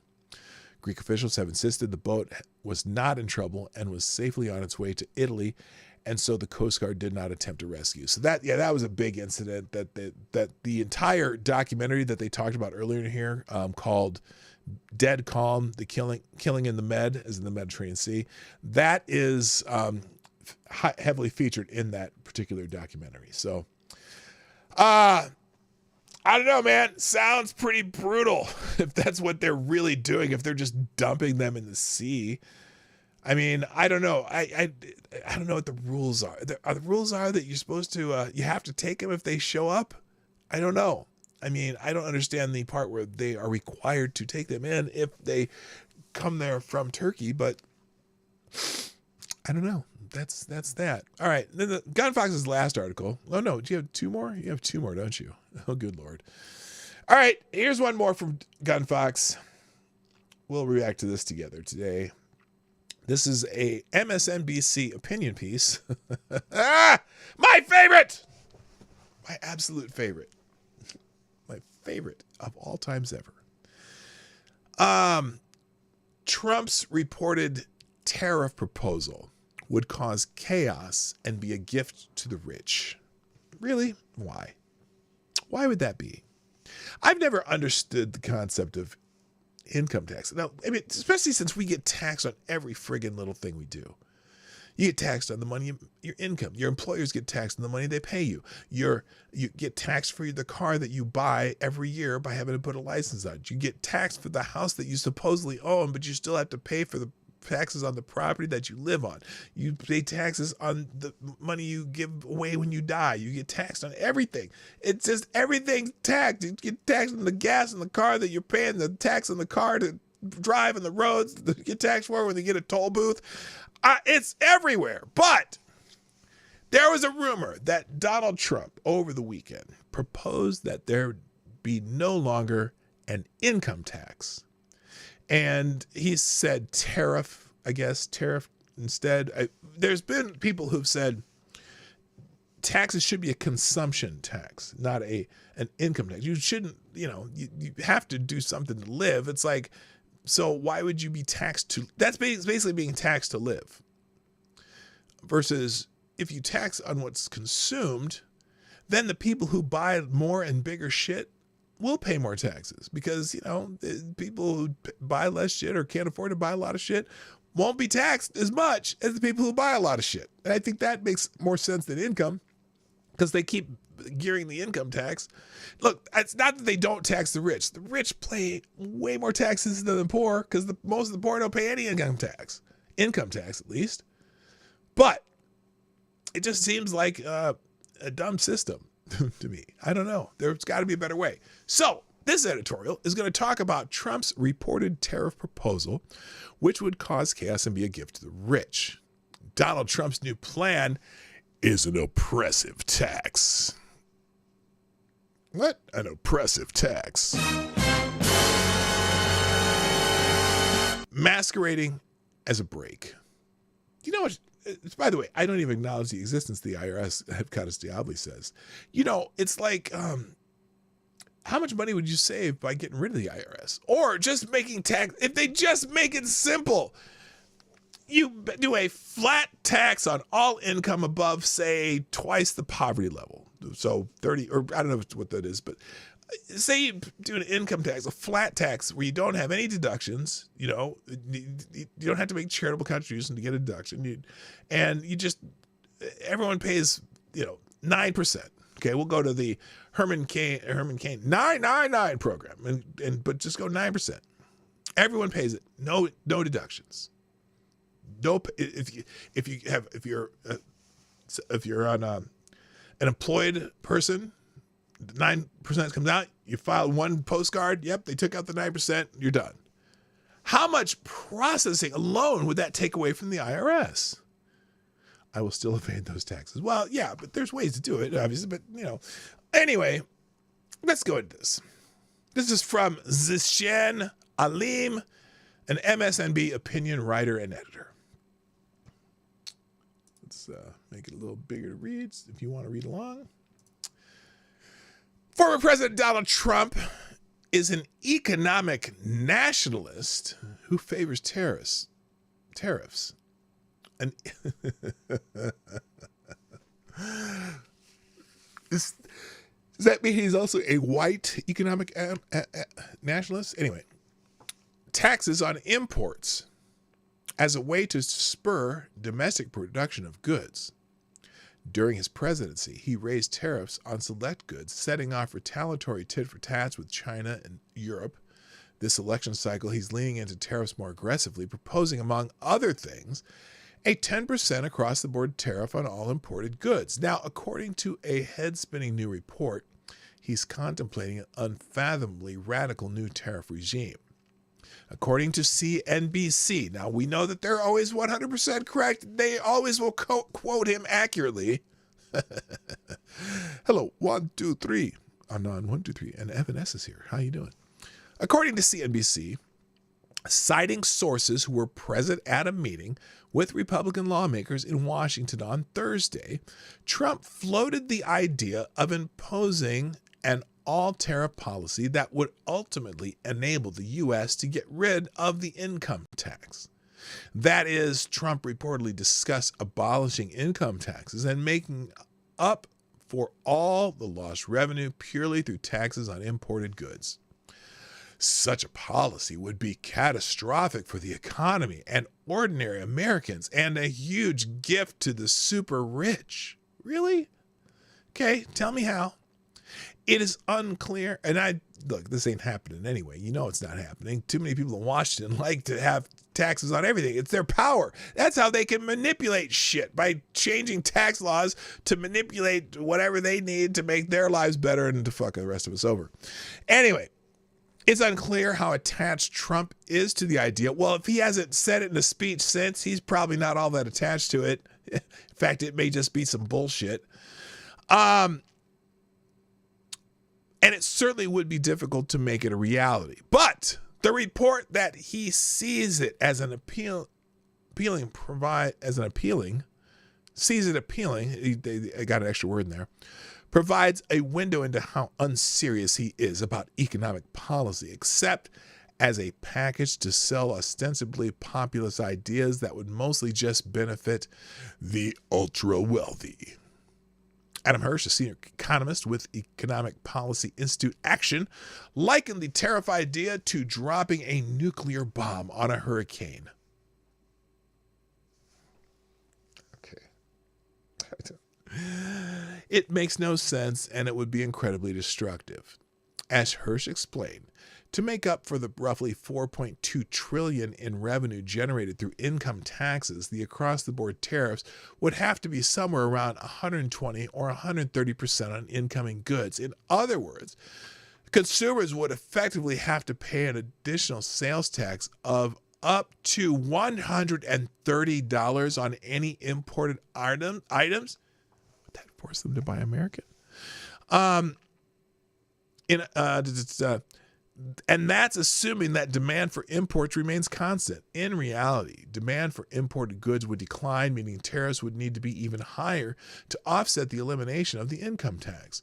Hearst also noted that the presumptive elimination of the payroll tax would likely throw fundamental parts of the U.S. social safety net, Social Security and Medicare, into jeopardy. Well, did he say that he was also talking about scrapping the payroll taxes? Was he talking about that or just the income tax? They're two different things, dipshit. Yeah, pay them at kind of the same time or the same way, but they're still two different things. Hirsch also noted that the presumed elimination of the payroll tax would likely throw fundamental parts of the U.S. social safety net. Oh, I already said that. Such a system would cause economic inequality to skyrocket because the burden for taxes would shift dramatically away from the rich towards ordinary Americans. Really? Don't the rich buy a whole lot of imported cars and imported chocolate and imported wines and imported boats and parts for boats that are imported and things that are made in China and this and that and France and everywhere else? Why? They buy more shit, they would pay more taxes. That's the part that always gets to me. Now, granted, and they also have to eat. They probably eat out a lot too. So I don't know where you're going to import. They're going to have to pay taxes on their Wagyu beef now, right? Anyway, the bottom 40% of the income distribution pays either no federal income tax or receives a negative income tax through earned income tax credit, which is hilarious. It's I don't understand. Okay, since you don't pay taxes already, but we're going to give you an earned income tax credit and give you a refund. Okay, what am I getting a refund for? You didn't pay anything in. Well, it's just because we like you. Replace the income tax with what amounts to be a huge sales tax would hit lower incomes earners harder. Meanwhile, the wealthy would see a huge boost to their accounts. They go from paying the higher tax rates of those in the top income bracket to none at all. Well, you say they don't pay taxes anyway. So what would be the difference? And relative to the poor, they'd have a much smaller share of their income eaten up by the cost of goods. They already have a smaller portion of their taxes of a smaller percentage of their income goes to taxes already, right? They'd go from paying, and then they'd have a much smaller share of the income eaten up by the cost of goods. Brennan Duke, a former senior policy advisor at the White House National Economic Council, estimated that Trump's reported idea would raise taxes by $5,000 for a typical family, while cutting taxes for the average family in the top 0.1% by $1.5 million. What's that as a percentage of income? I'm just curious. Moreover, the tariff proposal would send shockwaves through the global economic system, disrupting supply chains and sparking trade wars with our trading partners across the world. Trump has displayed significant economic illiteracy in the past. He mainly thinks about global trade as a zero-sum game and tariffs as a means for producing winners and losers. While the strategic use of tariffs can serve as a tool for shielding certain domestic industries, Trump tends not to think strategically about such matters. Trump may think it sounds like red meat for the base to free the people from Uncle Sam's sticky fingers. Yes, it does, baby. It sure does. Oh, excuse me. But let's see. Where was I? Lost it. Oh, and instead pay for government business by punishing foreign workers. Well, no, okay, never mind. It is possible that such messaging would appeal to some voters who don't understand how the tax system or tariffs work. But in reality, his proposal would destroy the wallet of the average American, throw the global economy into discord, and provide a huge monetary boon to the wealthy. As it so often is the case with Trump, he uses the language of populism to advance plutocracy. Well, thank you, Zashim Halem or Leem or whatever it is. Whatever. Oh, Lord. And finally, another Gunfox article here. This one from Newsweek. Russian military experts suggest Kremlin plans nuclear strikes on U.S. ships. What? What? Russian military expert Igor Korotchenko recently suggested on state-owned TV that if the Kremlin plans to attack U.S. ships, the Kremlin plans to attack U.S. ships with nuclear weapons. Why would they attack ships with nuclear weapons? Ships are small targets for a nuclear weapon. Last month, U.S. officials revealed to the Associated Press that President Joe Biden has since allowed Ukraine to use American-made weapons to fight against Russian attacks or planned attacks in the Kharkiv region. The weapons are only allowed to be used to defend Kharkiv, Ukraine's second largest city, and Kyiv is not to use American-provided long-range missiles. In my opinion, there is only one adequate, fast, and effective response to the increased strikes against the territory of the Russian Federation with American long-range weapons since Biden and U.S. National Security Advisor Jake Sullivan have given the green light, and Ukraine's armed forces will carry it out. Total destruction of all electrical generation in Ukraine, Korotchenko recently said on state-owned TV, according to an English-translated clip posted to YouTube on Saturday by the watchdog group Russian Media Monitor. Russian Media Monitor was created by journalist Julia Davis in an effort to combat Russian propaganda. Well, thank you for sharing that part, Newsweek. That's great. Korotchenko then mentioned the Russian warships that conducted drills in the Atlantic Ocean on their way to Cuba, as reported by the Russian Defense Ministry. The ministry said that a Russian Navy ship and Moscow's Kazan nuclear-powered submarine conducted the exercise to simulate a missile strike on a fleet of enemy ships. The Russian warships are scheduled to be in Havana from Wednesday until this upcoming Monday, according to the Cuban Foreign Ministry. The Cuban ministry said none of the warships are carrying nuclear weapons and said that the warships do not represent a threat to the region. Cuban officials, meanwhile, have called their relations with Russia historically friendly, according to the AP. Now, about the arrival of our ships and submarines to Cuba. It was officially stated that the Kazan is the only sub that came here as part of a naval group of warships in the Northern Fleet, Korotchenko said. In reality, we can guess the Kazan wasn't the only one, but there was a few Russian multi-purpose nuclear subs in different parts of the Atlantic Ocean carrying out their tasks. He continued that these tasks are clear: countering American aircraft carrier strike groups. Of course, if a strike is carried out, as it was stated, several hundred kilometers away against an American aircraft carrier strike group, this strike would be done with special ordnance for maximum effectiveness, speed, and reliability. I guess that means nuclear weapons. State TV host Evgeny Popov chimed in, special ordnance means nuclear weapons, to which Korotchenko confirmed, yes, exactly, a nuclear warhead on a Cherson missile. So, now look. I don't know about that. So they would strike a carrier group with a nuclear missile into the water. That's weird. The host of the show, Olga Syabyenyeva, added, is this the new terminology so we don't scare people? Friends, this is not a nuclear war, but a special war. On Wednesday, Pentagon Press Secretary Sabrina Singh said of the Russian warships in Cuba, quote, we've been tracking the Russians' plans for this. This is not a surprise. We're always constantly going to monitor any foreign vessels operating near U.S. territorial waters. We, of course, take it seriously, but these exercises don't pose a threat to the United States.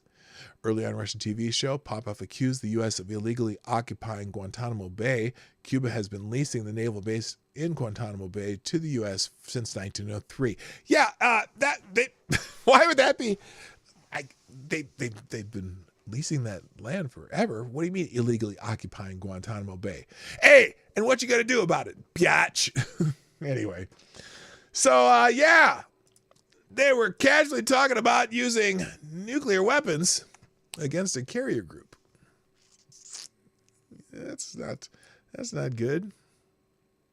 All right, let's do some odds and ends and get the hell out of Dodge. Thank you, Gunfox, for all the articles and the Hamiltons, and also thanks Avocado Stalby sponsors the show. Let's do a little round robin here of all these articles I have open, which I will put links to in the chat at the end of the show and in the description of both YouTube and Rumble.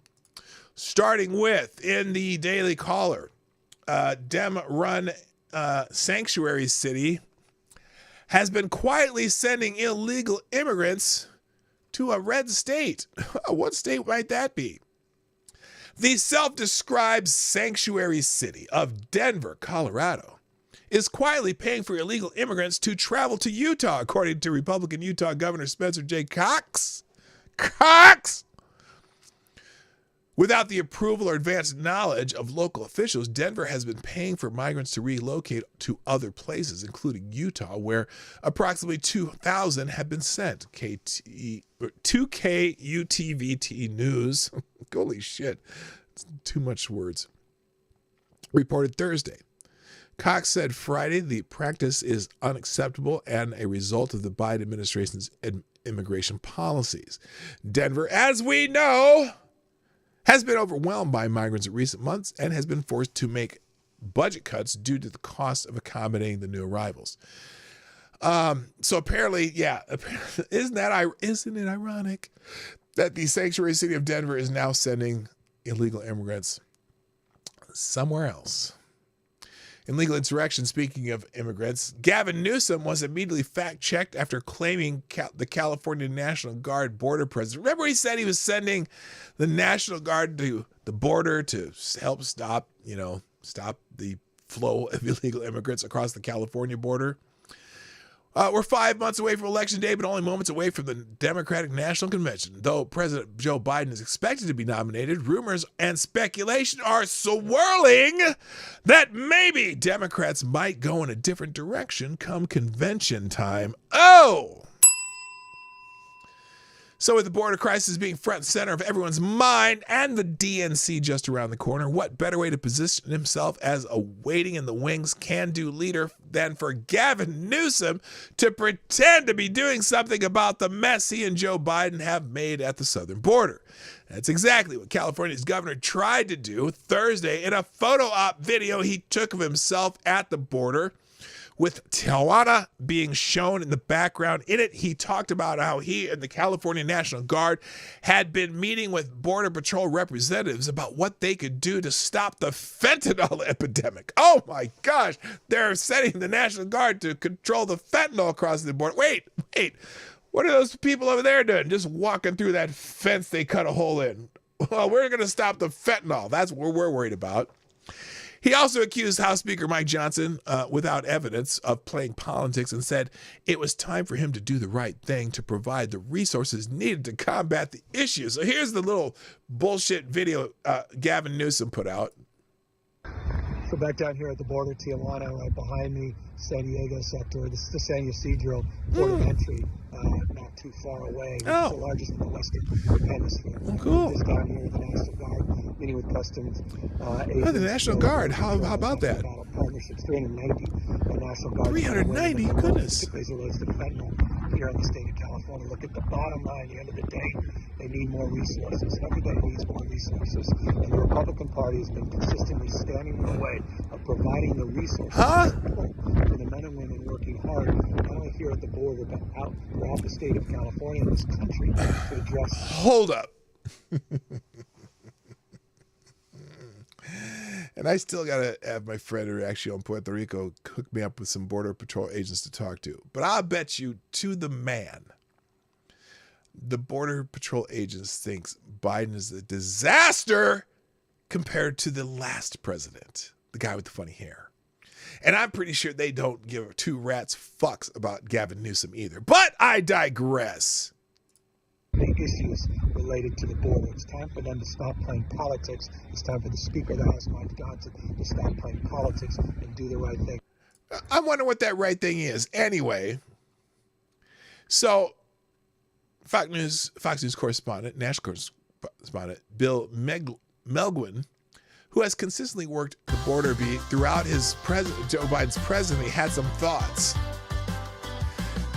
Bill says, haven't seen not a single one of these California National Guard soldiers in Jacumba where mass illegal crossings of adult men from around the world are taking place.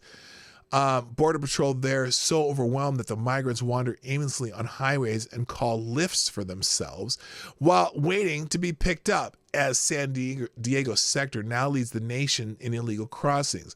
I sent Governor Gavin Newsom's below post to a Border Patrol agent in Jacumba who responded by laughing and telling me California isn't doing shit to help them with illegal crossings there, and any soldier that they see are there.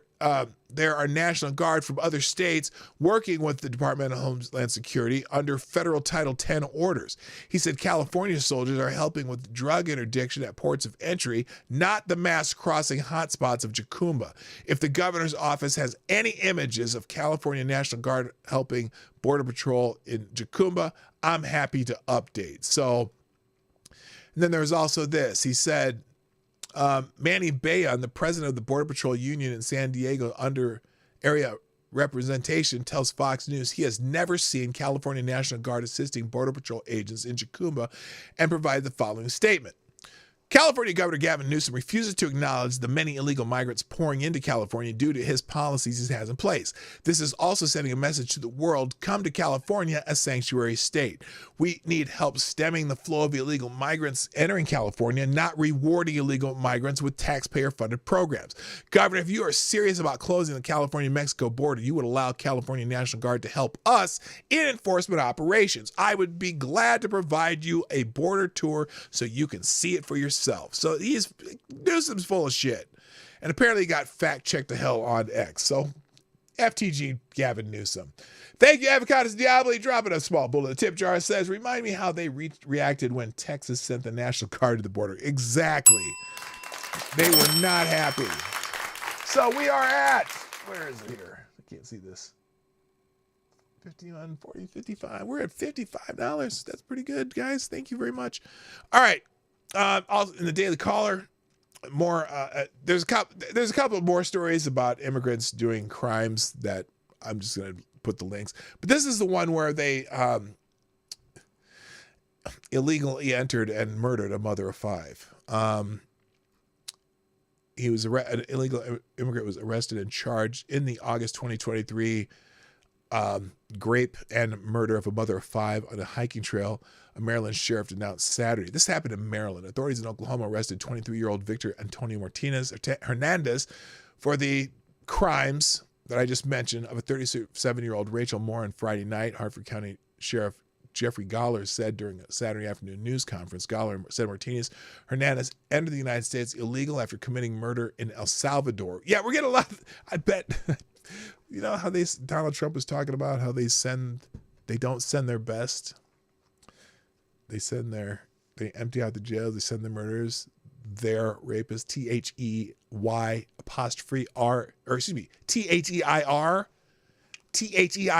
their murderers and rapists. Not there, they are, but they send their T-H-E-I-R. Well, this is one from El Salvador that had been committed murder in El Salvador and somehow ended up in the United States, now murdered a woman and hiking on a trail. It's my understanding this monster fled to the United States after the murder of a young woman in El Salvador a month earlier in January of 2023, Gahler told reporters.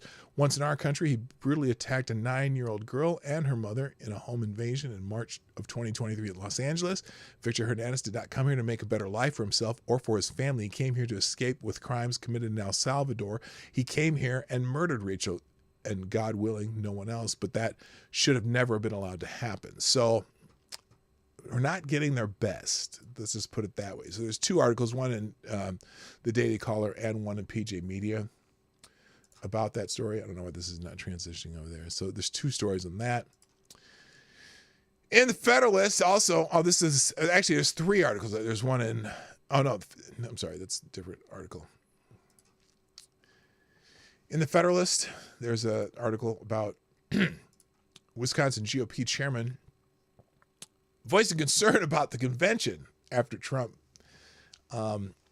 because of the Trump derangement syndrome. Remember, now, Donald Trump was accused of calling Milwaukee a very, very bad place, because he was talking about the crime in Milwaukee. Milwaukee is the 3rd highest rate of crime in the country right now. But just 31 days till the opening of the Republican Party's 2024 National Convention in downtown Milwaukee. But who's counting? Republican Party of Wisconsin Chairman Brian Schimming. That's who. It takes a lot of time, people, and money to put on the biggest show in politics. And the RPW, the Republican National Committee, and the army of GOP staff and volunteers have been working nearly around the clock to make sure the mid-July presidential nomination party runs like clockwork. But they have concerns. They have concerns just because of all the Trump derangement syndrome, what kind of protests they're going to get in Milwaukee. I got to be honest with you.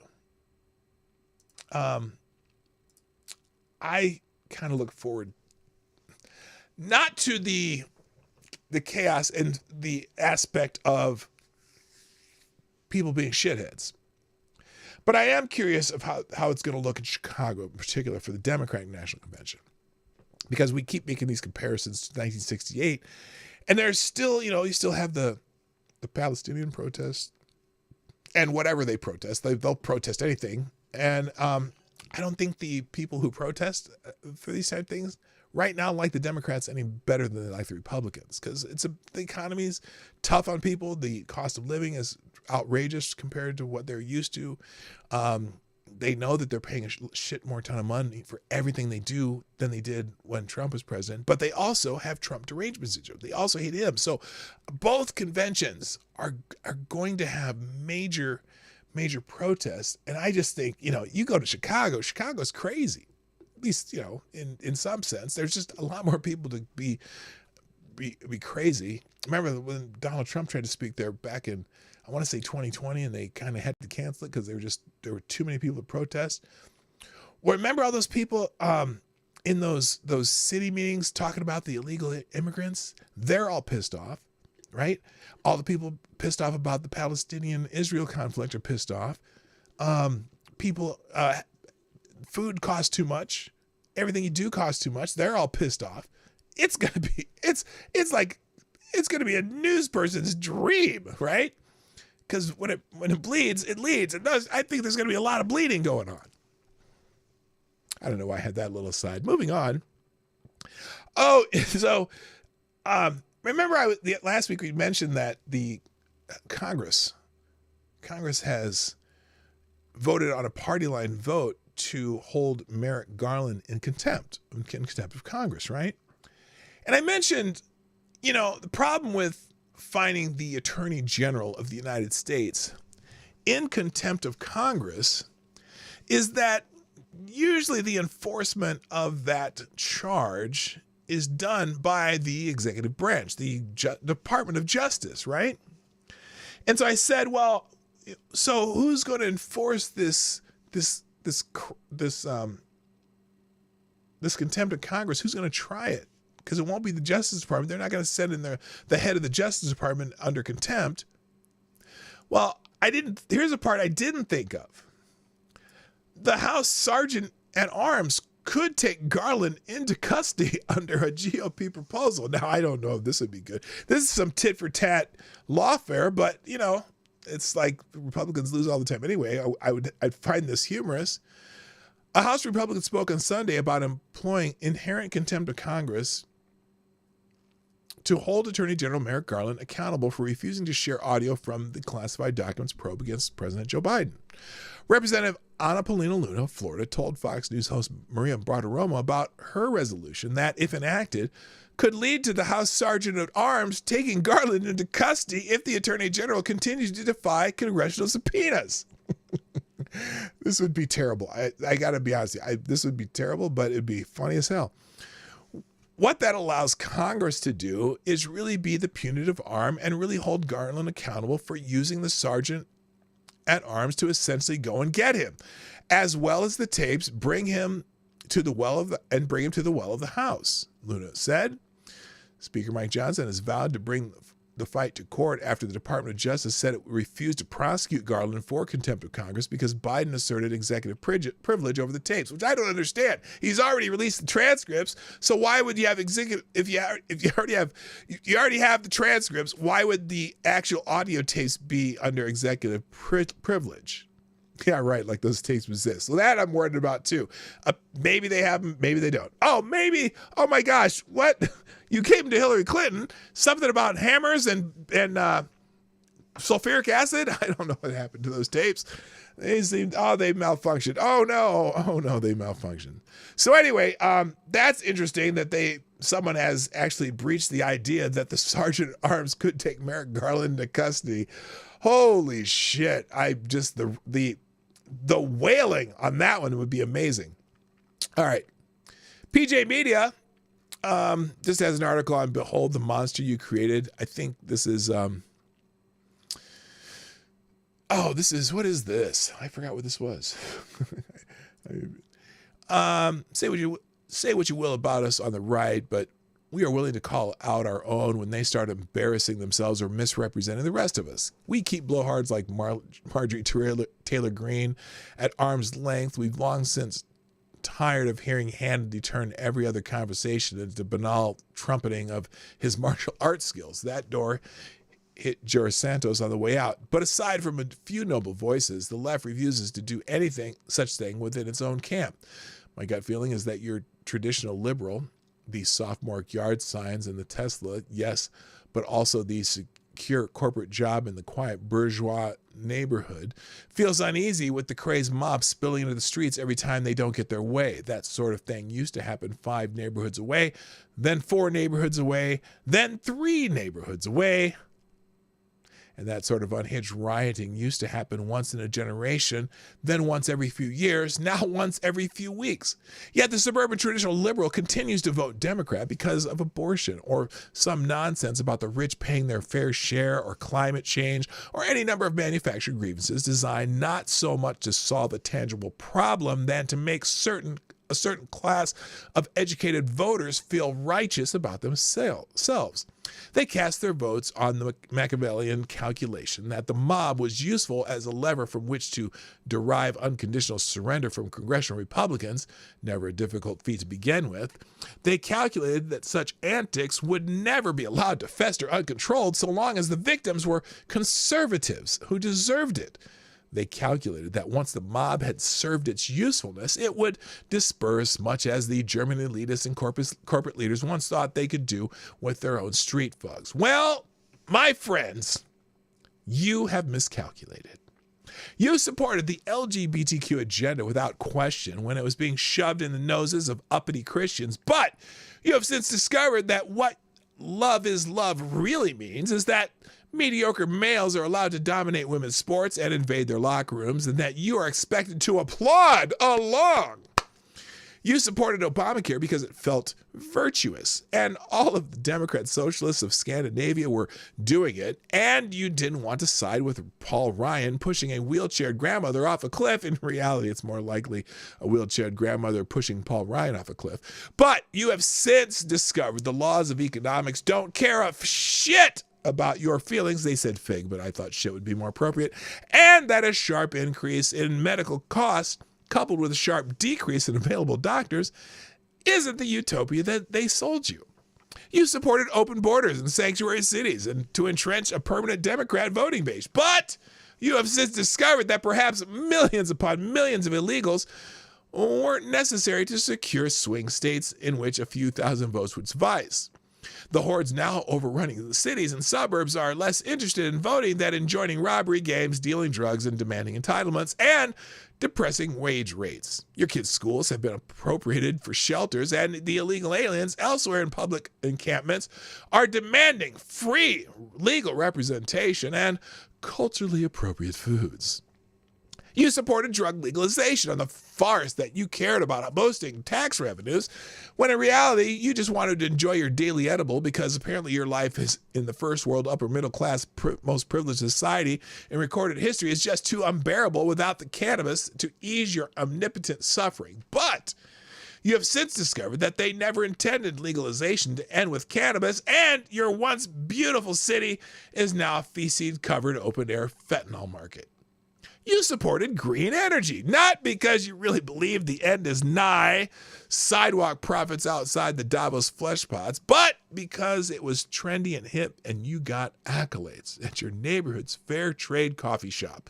But you have since discovered that 8th century technology cannot power your 21st century needs, and that also that the nations who pollute worse than we do aren't even making the same sacrifices, nor, you may have noticed, do those Davos elites. You supported draconian mask mandates and travel restrictions because science is real. And the only opposition came from flyover state knuckle draggers who think the earth is flat, though the jackboot government dictates had an eerie test run for next time feeling. You were more worried that your friends would ostracize you as a denier if you didn't follow the hallowed footsteps of Saint Fauci. But you have discovered that your collective chicken little freakouts set back our schools, our economy, and pretty much all societal progress for at least 2 years, and that the face diaper police lied to us about almost everything.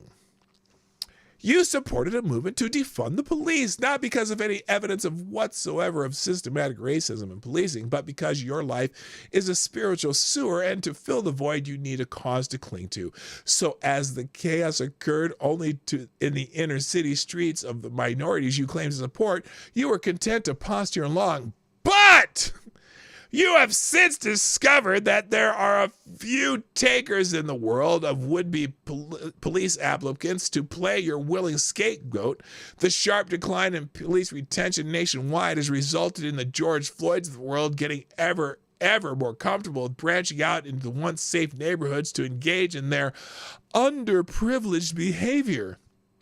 Let us not forget, you supported the Occupy takeovers of yesterdecade. You supported the state rotunda takeovers by unionized thugs. You supported the BLM riots. You supported the Chaz in Seattle and the similar secessionist movements in other cities. You supported the attacks on churches and pregnancy centers after the Dobbs ruling. You supported the Stalinist show trial against Brett Kavanaugh, as well as the mob that tried to storm the Supreme Court to prevent this swearing in. You supported the attack by James Hodgkins against Republican congressmen playing baseball. You supported the attacks on Rand Paul by his neighbor. You supported the campus attacks against conservative speakers and activists. You supported every random street attack against anyone wearing a MAGA hat. You supported every act of violence, censorship, social coercion, government repression, and outright and insurrection, so long as it was seen as beneficial to advancing your agenda, and more importantly, as long as it never affected you personally. These shock troops are disciples of the secular religion that you, yes, you, traditional liberals, have propagated for decades. With your winks and nods, you have taught them that trampling other people's rights in pursuit of your cause du jour is both permissible and preferred. And the entire time, you told us, this is what democracy looks like. You are who Lenin accurately referred to as useful idiots. But I'm not so sure that you will support what democracy looks like now that it looks like it has reached your front yard. When they scream that you want to burn the entire country to the ground, they mean exactly that. The monster you constructed, animated, fed, riled up, and let roam free to dispatch your political enemies is now peering through your bay window, staring at you with ravenous look in its eyes that evinces neither solidarity nor inclusion with you, because you're a white male. No, you're actually a white female. Frankenstein's monster always comes home to its castle. So there you go. That's a great editorial. I didn't even have it on the screen. I didn't need to have it on the screen. That's a great editorial. All right. Like I said, I was going to try to do a rundown, but I don't have any time constraints. So what the hell? I'm just going to keep going. So any of you who logged off, well, you blew it. Let's see, election interference. Oh, Facebook blocks posts about Biden campaign disinformation. Do you believe this? So when some of our readers tried to share Thursday's editorial on Facebook, their posts were deleted. This isn't the first time Big Tech has suppressed our speech. This is from Issues and Insights and tried to rob us of revenue. In fact, it seems rather routine. The editorial that Facebook doesn't like was written under the headline, "When will the Ministry of Truth shut down the lying Biden ads?" When one reader, see the editorial's comment section, tried to share it on Facebook, she was advised they deleted my post for violating community standards. That's pretty rich, he said. For Facebook to claim an article pointing out the Biden's ads are misleading is in itself misleading. Another whose comment appears under the editorial that said he shared the article, but Facebook deleted it. So Facebook is deleting fact checks on the Biden administration. But I wonder if they delete fact checks on Donald Trump, because I'm pretty sure they do. I see people, my friends post bullshit all the time, and I'm like, that's not true, right? I don't tell them that. I just don't bother because I don't spend much time on Facebook. I don't care.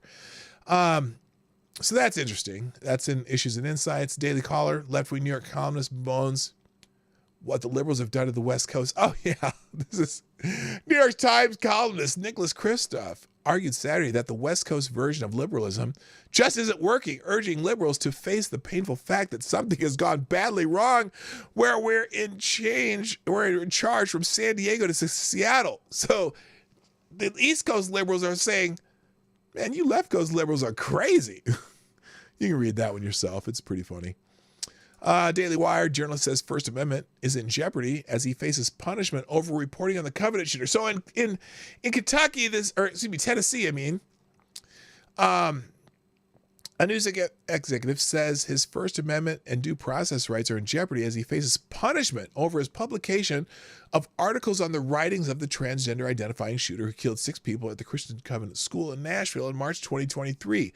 Tennessee Star editor-in-chief Michael Patrick Leahy was ordered to show up in Davidson County Court on Monday for a contempt hearing for his outlets publishing multiple articles quoting from the writings of the woman who killed 3 children and 3 adults in the Covenant School on March 27, 2023. The article quoted from the writings of the shooter, disclosing that it had obtained images of the full journal that was recovered by police at the scene of the shooting. Now, in her order, Judge Aishia Miles, or Aishia, that's a sister, said that Leahy must demonstrate why the publication of certain purported documents does not violate the orders of this court, subjecting them to contempt proceedings and sanctions. Well, because he's a journalist. You ever heard of the Pentagon Papers, lady? On Wednesday, Leahy's legal team filed an emergency appeal in response, arguing that Miles' order endangers freedom of the press and violates his rights to due process. The appeal, which has since been denied, argued that the hearing should be set aside because it violates Tennessee laws protecting reporters and rules on contempt proceedings. So I've seen little snippets published on this so-called manifesto for the Tennessee transgender shooter, right? I keep saying she because she's a female human, but she identifies as a male, whatever. So apparently this particular reporter is going into court on contempt charges for reporting on what was leaked to him. That sounds like eerily like some Supreme Court shit that could happen. That could go at least or make it into federal court under the appeals process for the First Amendment because of the Pentagon Papers. Anyway, MRC TV media claims that a republic is a conspiracy theory. Okay, this is one of the dumber things that I've heard. Maybe let's watch this. How long is this? I don't care. Let's watch this. You know what? I got time. We're watching the whole damn thing. Let's do it. It's 8 minutes. And I might cut it off, but we'll watch as much as I can stand because reasons. Here it goes.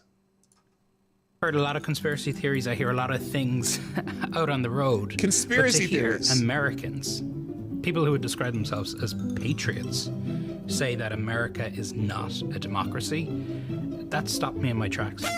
Welcome to this week's Wacky Moments of Leftist Extremism. Some surprisingly awesome... That America is not a democracy is wacky? That it's a republic? Does he not know? Wait, does this guy have an accent? Listen. There are a lot of things out on the road, but to hear Americans, people who would... He sounds like he's from a foreign land. He doesn't sound... He has a European accent. Surprisingly awesome news this week from the leftist media. The high costs that are associated with home ownership and high insurance rates since 2020 Those are conspiracy have theories. Absolutely nothing to do with Joe Biden. The costs of owning and maintaining a home have soared, up 26% since 2020, according to one analysis. You know what? Look, the idea that nothing that's costing more has anything to do with Joe Biden, I would just point to them to the energy sector. Because government policies often have a great effect on the energy sector. And energy is where everything begins. So if everyone's paying more for energy, that makes the cost of everything else go up. So the idea that none of this has anything to do with Joe Biden, well, his beginning, reversal of many Trump policies, that especially on energy, is one of the leading factors of inflation. There's the same thing in the 70s. Energy went crazy in the 70s, and so did inflation. Anyway. And home insurance is a major piece. That's up 20%. One of the reasons, climate change. Yes, they actually blame it on the weather, not on... Okay, this is not what I thought this was going to be, so we're not going to watch this whole thing. This is someone's video on Rumble. I wanted to see the guy talk about the fact that he thinks being a republic is a conspiracy theory. So let's just do this. CNN's Donnie O'Sullivan has heard a lot of crazy conspiracies, but nothing like Trump supporters who claim this country is a republic. To O'Sullivan, these people are insane, like Benjamin Franklin. CNN wonders why people won't accept Trump as a threat to democracy. The leftist media has concluded that the high cost of... Okay, this is the whole... This is on the whole bit. I'm sorry. We are a representative republic. Yes, we're voted on in democratic ways, but we're not a pure democracy. Pure democracy is two wolves and a sheep deciding what's for dinner. Sorry, we're not doing it. Media reporting. This is an article on media reporters like this douchebag, which is really just is more about censorship and suppression of information. As the left-wing Media Matters for America buckles under the weight of delightfully crushing defamation lawsuit brought by Elon Musk, we hope he wins, it's probably a good time for that trash's outlet, deep pocket donors, to consider spending their money elsewhere, not just because Media Matters for America is a satanic organization that employs a bunch of otherwise unskilled dopes, but because so much of what was formerly known as media reporting is now simply more censorship and suppression of right-wingers, which is exactly what Media Matters for America does. Okay. Basically, it's talking about a bunch of different media reporters and how all they are is leftist shills who want to suppress right-wing thought. American Thinkers, Censorship Industrial Complex and How It Has the Internet in Its Grip. Same type of article, discussing the same thing. It's a good article. By the way, Brendan Carr has pointed out that Biden has not connected one person with high-speed internet after that $42.5 billion that they earmarked in the infrastructure bill. Remember that they passed infrastructure? It's kind of like remember the charging stations. They were going to build thousands of charging stations all over America. And since the infrastructure bill, I think 1 or 2 have been installed somewhere in Ohio, and that's it. They got billions of dollars for it, but they haven't hooked up any charging stations, which I'm kind of confused about anyway. So let's say for example, the internal combustion engine was just invented last year, okay, and so now you have a demand for gasoline. Okay, because you need gasoline to run all these internal combustion engines. Was it the government's job to put together money for infrastructure to build gas stations all over America? Or did they just pop up as entrepreneurs and free market people decided, hey, we see a new need, maybe we'll fulfill that need? So why the fuck is it the government's job? If people are buying electric cars and there's a demand for electric charging stations, why wouldn't the private sector all of a sudden come up with all these different electric charging stations? Which I've seen electric charging stations here and there. But you think if the demand is high, then some just enterprising entrepreneur would just say, hey, there's a lot of people with fucking electric cars. I'm going to open up a series of not gas stations, because that wouldn't help your electric car, but charging stations. We'll have a little like a convenience store with a bunch of charging stations on this side and a bunch of gas pumps over there. We could corner the market on people needing energy for their cars. But Joe Biden had billions and billions of dollars put into an infrastructure bill to build charging stations, and they built a total of 5, which is government efficiency in action. But now we find out that also they have not connected a single person with high-speed internet out of that $42.5 billion in the infrastructure bill. FCC Commissioner Brendan Carr on Friday wrote that President Joe Biden has not connected one American with high-speed internet with the $42.5 billion in funding from the so-called bipartisan infrastructure bill. In 2021, the Biden administration got $42.45 billion from Congress to deploy high-speed internet to millions of Americans. Years later, it has not connected even a single person with those funds. In fact, it now says that no construction projects will even start until 2025 at the earliest. That's what the commissioner wrote. Meanwhile, the Biden administration has been layering a partisan political agenda on top of the $42.45 billion program, a liberal wish list that has nothing to do with connecting Americans. Climate change mandates, tech biases, DEI requirements, favoring government-run networks, and more. So they're too busy layering everything else in there to actually have internet access to people. You know how many people they could buy Starlink for? For $42.5 billion? I wonder what one Starlink unit cost. You could put a Starlink in every rural county in freaking Montana and Nebraska and Minnesota and South Dakota and North Dakota with $42.5 billion. All those rural people that need high-speed internet, you could provide them all with a Starlink. And what are they doing? Not one? They haven't even started. They passed that in 2021. They haven't started 3 years later. Which government agency is in charge of providing high-speed internet access to rural communities? I want to know who provides the internet access. What a bunch of dummies. Okay, what's next? What is next? What is next? What is next? Do. Biden administration is outsourcing energy policies to this is really frightening. This is really frightening because we know some states do this too, but now the Biden administration is doing it. The Biden administration effectively allows energy policy decisions with wide ramifications to be made by unelected bureaucrats, not Washington, D.C., but California. The California Air Resources Board has key outstanding requests with the Environmental Protection Agency to enact certain environmental regulations that go above and beyond federal rules, and the EPA has granted CARB, which is CAR, the California Air Resources Board, waiver requests over the course of President Joe Biden's first term. So in other words, California does something, and the EPA says, that kind of makes sense. Let's just implement that a little farther than California.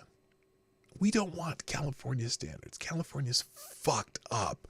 No more California policies, okay? And there are states like Virginia, for a long time, their legislator passed law that they would match any gasoline standards that California enacted. And we talked about it. I think we talked about that last week. And now they're kind of pissed because California's doing some crazy shit, and they're like, oh, we don't want to do that. Well, finally that expired, and the governor there says, no, we're not renewing this thing. We're gonna have to write our own laws. You need to figure out our own shit because we don't want to do California shit anymore because they're stupid. Anyway, and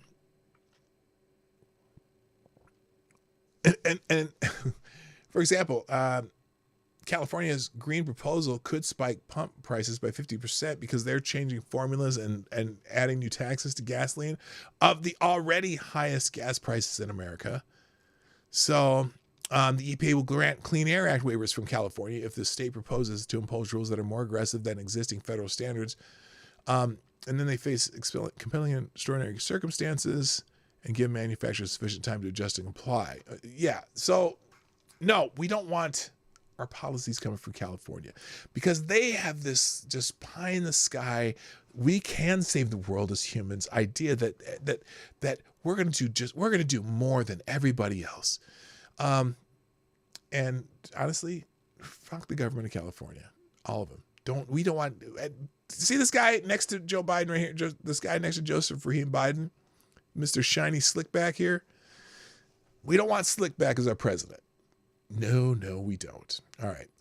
America Greatness, there's an article on climate change information is sanitized for your protection because anything that doesn't necessarily jibe with what they keep saying is going to happen to the planet, well, they don't want you to know that. They don't want you to know that their predictions haven't been coming true for 100 years, and so they sanitize the idea.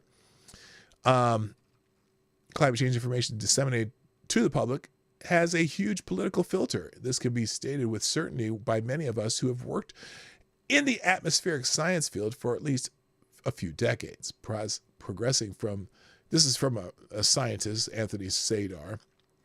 Progressing from my undergraduate education in meteorology at Penn State in the 1970s through 40 years of professional practice while earning 2 graduate degrees along the way, I gained a lot of insight into accumulation and dissemination of atmospheric knowledge. In the 1970s, besides poor air quality, the biggest air-related issues were depletion of the stratospheric ozone layer, acid rain, and climate change. Now remember the depleting ozone that corrected itself, and then acid rain. That was we were all worried about acid rain. I was afraid to go out in the rain sometimes because was that acid rain? I don't want my skin to melt off. And climate change. The climate change angst was in a state of flux with a solid leading towards the coming of the next ice age, which did not happen. As the 80s rolled in, progress was underway to limit ozone-depleting chemicals, chlorofluorocarbons, and to curtail acid rain by reducing power plant emissions of sulfur dioxide, among other actions. Climate change concerns were veering from cooling to warming, and the greenhouse effect became popular nomenclature, later to morph into global warming, and then climate change with more dire terminology. By the way, is anyone else in the country, if you have to live in the States to answer this question, or maybe Canada too, are you noticing that there's a lot more rain this year? Anyone notice that? Now, or is that just where I live? Because it seems like it rains every other day here. And literally, just a year ago, we were concerned about droughts, like forever droughts. Like climate change would change our very lush and green plains of corn and whatever soybeans into Dust Bowl type situation. And suddenly this year, we have tons of rain. We didn't get a lot of snow over the winter too, because that made me worry about the trees. But then in this spring, it rains a lot. Like we're getting a lot of rain, a lot more rain than we got in the last 10 years. And like the rivers around here are as high as they were after a snow melt.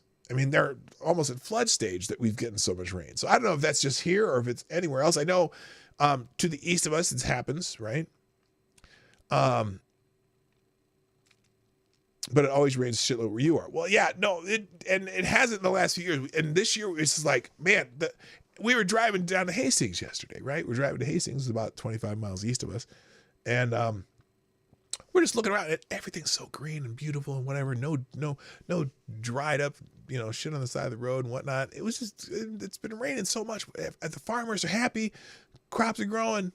And because everyone here was saying, oh, yeah, we're having drought conditions over the last, probably the last 5 years. This little cycle of drier than normal weather, right? And everyone's saying, oh, It's because of global warming. We're going to have droughts forever. We're going to have Dust Bowl. And this year we get a lot of extra rain. And I'm waiting for the first person to say, I'm waiting for it. I know someone's going to do it. I know somebody's going to say it. Here's what I'm going to do. Man, can you believe this? It's raining all the time here. Can you believe there's so much rain? You know that's because of global warming. We're gonna be in flood stage forever because of global warming. I'm waiting for someone's gonna blame it on global warming for having too much rain because they blamed it when there was not enough rain, and they blamed it when it was too cold, and they blamed it when it's too hot. It's all because of global warming. All of it. Every weather event on the planet is due to global warming. I'm just waiting for it. Anyway, you can read this article on your own. Let's see. Let's just the rest of the headlines. Mass shootings are up 44% under Biden. Wait, I thought crime was down. Now, this is according to the Gun Violence Archive, which is kind of a suspect way of determining mass shootings. They call everything a mass shooting. So mass shootings have surged during the Biden presidency with a projected total of 2,462 incidents by the end of 2024.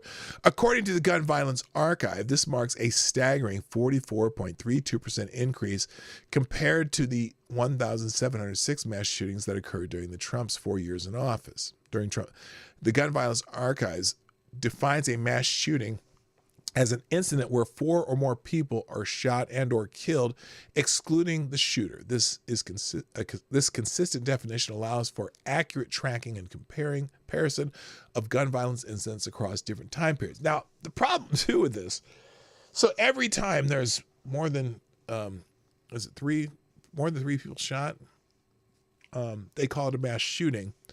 But the popular conception of a mass shooting is someone who goes in with an AR-15 to a school and shoots up a bunch of kids or teachers or whatever. And so when someone says, "Oh, we've had over 300 mass shootings already this year," generally they're not the random mass shooting that you think it is, but that's what they use when a Democrat or Joe Biden or Shannon Watts or any of these dumbasses, the gun safety groups, which is really gun taking group, wants to talk about mass shootings. Those are the numbers they use from Gun Violence Archives. And it's not true. It's not true. It's not the kind of mass shooting that you expect to hear about, but that's the one you think of when they say it. They're not telling you that it's, Pookie Ray Ray shot up a 7-Eleven and 4 people got shot when they were robbing it in, the north side of Minneapolis. Or, it's not when, some farm kid goes in and he's just very mad. Versus a farm kid gets mad and goes and shoots up all the workers at the grain elevator he just got fired from. Okay? Which might be a mass shooting. It's not random. It's like he went out there to murder some people, or the other guys were stealing some shit. And so it's just... Again, it's kind of a deceptive advertising of what a mass shooting is, but that's how at least they have a consistent method of tracking what they do. And so, as we see during the Biden administration, up 44% mass shootings. But crime is down. They keep telling you crime is down. Yeah, well, which crimes? The kind they don't prosecute anymore, the ones they don't track anymore, the ones that when the Biden administration implemented a new reporting system that about 40% of the country stopped reporting crimes because they aren't up on the system yet. That's when they say crime is down, because it's not being reported. It's not because it's not happening. All right. In Missouri, a woman who was convicted of murder, her conviction has been overturned after 43 years behind bars. This is sad. This is a sad story. A judge in northwestern Missouri overturned the conviction of a woman incarcerated for 43 years for a 1980 murder after her attorney argued that a disgraced police officer committed the crime, according to the Associated Press. Judge Ryan Horstman of the 43rd Circuit Court of Livingston County ruled late Friday that there was evidence Sandra Hemme, 63, was innocent, and that failing a retrial, she therefore must be released within 30 days, according to the news report. Hemme's trial counsel was ineffective and prosecutors failed to disclose helpful evidence, Judge Horsham reportedly said. We are grateful to the court for acknowledging the grave injustice Ms. Hem has endured for more than 4 decades. Hem's attorneys told the AP via a statement they would continue working to dismiss the charges and reunite Hem, a psychiatric patient, with her family, they reportedly added. There was no information from Missouri Attorney General Andrew Bailey. Hemi was wrongly convicted for the 1980 murder of Patricia Jeske in St. Joseph, Missouri, after police exploited her mental illness and coerced her into making false statements while she was sedated and being treated with antipsychotic medication. And that's what Hem's attorney said via the Innocence Project, a New York City-based nonprofit organization using forensic science and legal support to tackle wrongful conviction cases. Jeske was a 31-year-old library worker at the time of her death, the AP reported. Jeske missed work on November 13, 1980. Her mother visited her home to check on her, only to find her lying nude in a pool of blood. Her hands were bound behind her back with a telephone cord. A pair of pantyhose was wrapped around her throat, and a knife lay under her bed, according to the outlet. Hemi, then aged 20, repeatedly hospitalized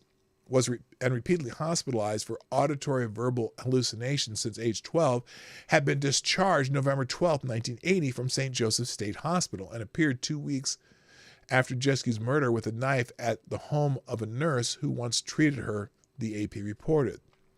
The St. Joseph police reportedly returned her to the hospital, but finding the timing suspicious, began interrogating her.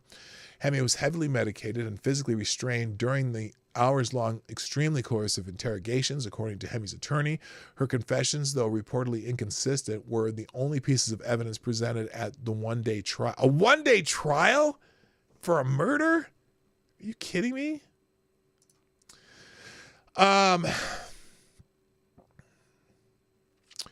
month after Jeske's killing, the police arrested one of their own, Michael Holman, after he collected an insurance payout for his pickup truck, which he falsely reported stolen. The AP report revealed the truck reportedly was the same one seen near the crime scene.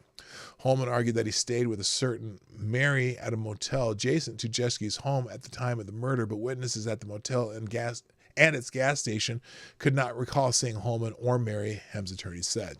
Holman also had attempted to use Jeske's credit card at a camera store in Kansas City, Missouri on the day that Jeske's body was found, but he claimed to have found the card in a purse discarded in a ditch, according to the AP. Oh, that's convenient. How convenient. Investigators searched at Holman's home, found Jeske's uniquely designed wishbone earrings. Hemi's attorney said Jeske's father reportedly identified the earrings. Investigators also found jewelry stolen from another home burglary. So this is another police officer that was robbing homes too.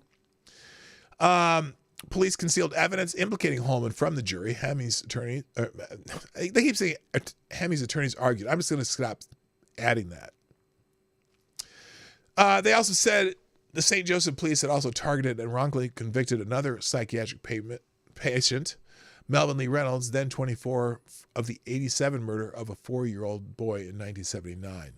A frustrated Hemi, meanwhile, wrote to her parents on Christmas Day in 1980, even though I'm innocent, they want to put someone away so they can say the case is solved.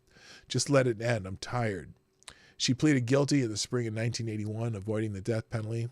A lawyer, Larry Harmon, believed Hemi was innocent and later helped her to get the plea rejected on appeal, but a court reconvinced Hemi on another one-day trial in 1985, or convicted her in another one-day trial in 1985. Okay, so it was a one-day trial because she pleaded guilty. Holman, aged 22 at the time of Jeske's murder, was fired and jailed after the investigations into the insurance fraud and burglaries. He died in 2015. That's just a sad story. That's a sad, sad story. All right, I got several other articles in the links, but I'm going to have to stop for the day. There's only one that we need to go to, and that's, I was going to talk about the debate rules. Let me see if I can find it here. By the way, the squad Democrat, Cori Bush from Missouri, did I just freeze up? She claimed that she cured a woman's tumors with her hands. Apparently, Cori Bush has healing power. She has a lot of weird statements. You got to read this article, but I'm not going to go through it. I just wanted to go to the debate. I need this one too. We'll go through this one. I want to talk about the debate rules. Here it is. CNN finally announces finalized rules for the first Trump-Biden debate. This is CNN has denounced the final rules for the first scheduled debate between President Joe Biden and former President Donald Trump, stating on Saturday that both camps had agreed to a number of stipulations for the event set to take place on June 27th.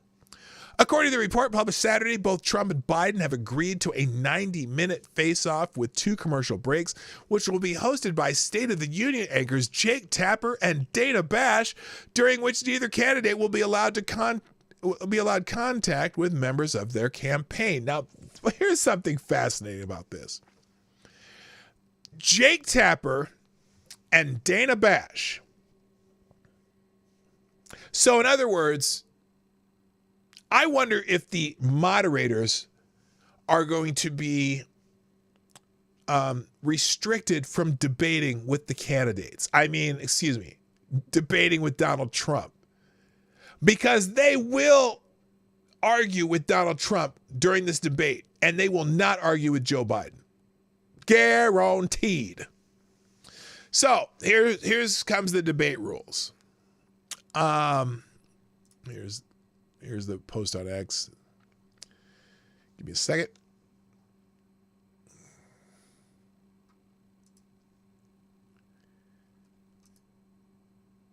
Come on. There we go. Both candidates agreed to appear at a uniform podium, and their podium positions will be determined by a coin flip. Microphones will be muted throughout the debate except for the candidate whose turn it is to speak. While no props or pre-written notes will be allowed on the stage, candidates will be given a pen and a pad of paper and a bottle of water. Some aspects of the debate, including the absence of a studio audience, which is never good. This is all designed for Joe, basically, will be a departure from previous debates. But as in the past, the moderators will use all tools at their disposal to enforce timing and to ensure a civilized discussion, according to the network. I don't want a civilized discussion. I'd rather have Lincoln Douglas style debate where there are no moderators and they just got to talk to each other. But that's never going to happen. In order to meet CNN's qualifications for the debate, candidates must satisfy the requirements outlined in Article 2, Section 1 of the U.S. Constitution to serve as a president.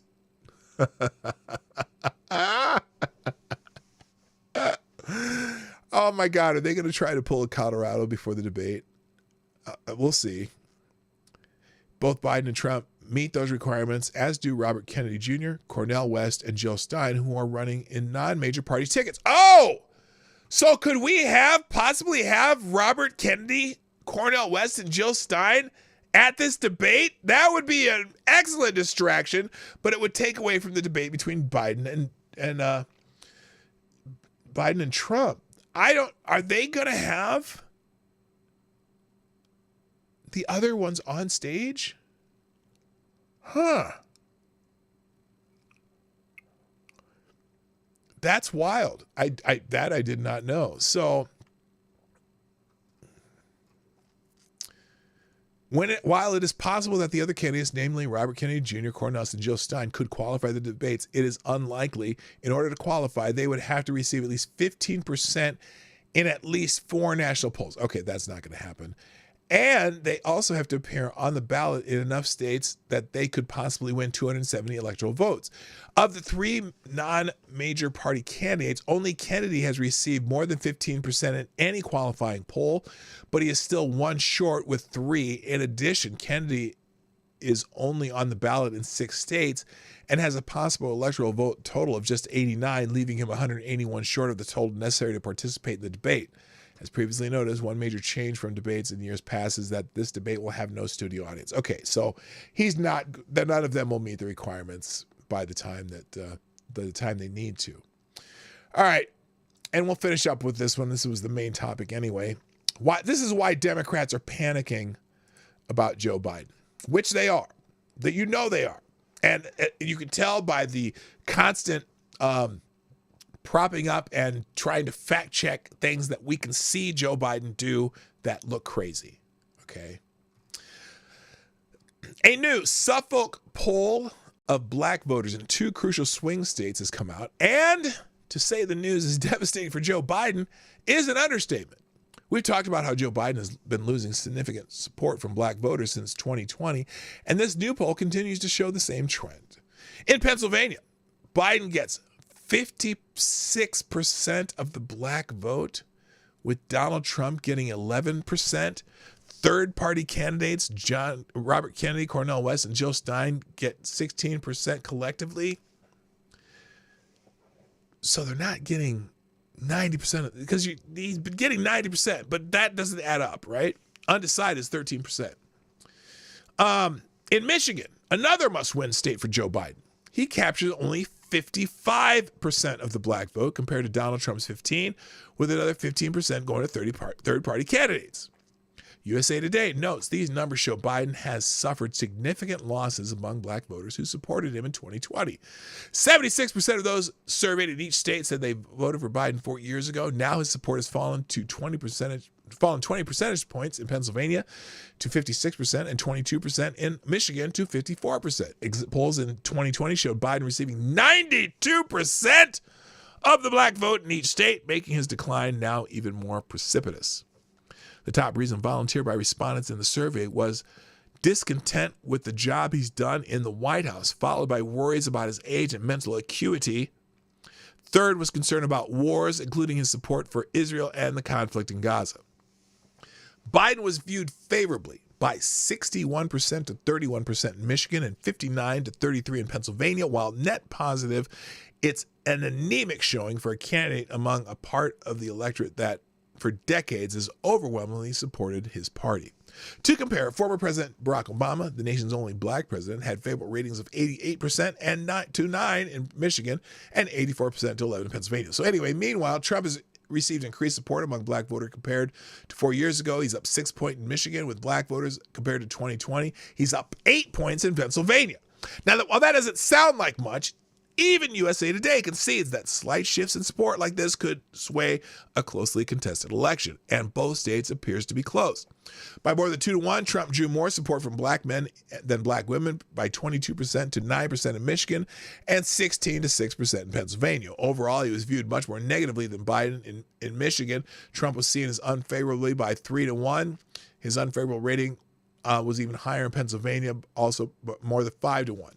While polls have showed that Trump is getting more support for black voters at this time, there's still work to be done, and this growth in support in the polls won't necessarily reflect the vote. Trump certainly needs to do his own outreach with black voters to seal the deal and get them to the polls to vote for him. So anyway, that's why he's doing events in Brooklyn. No, the Bronx, South Bronx, and in Detroit, although now there might be there may be a little shenanigans going on with those events in the South Bronx and Detroit, where basically his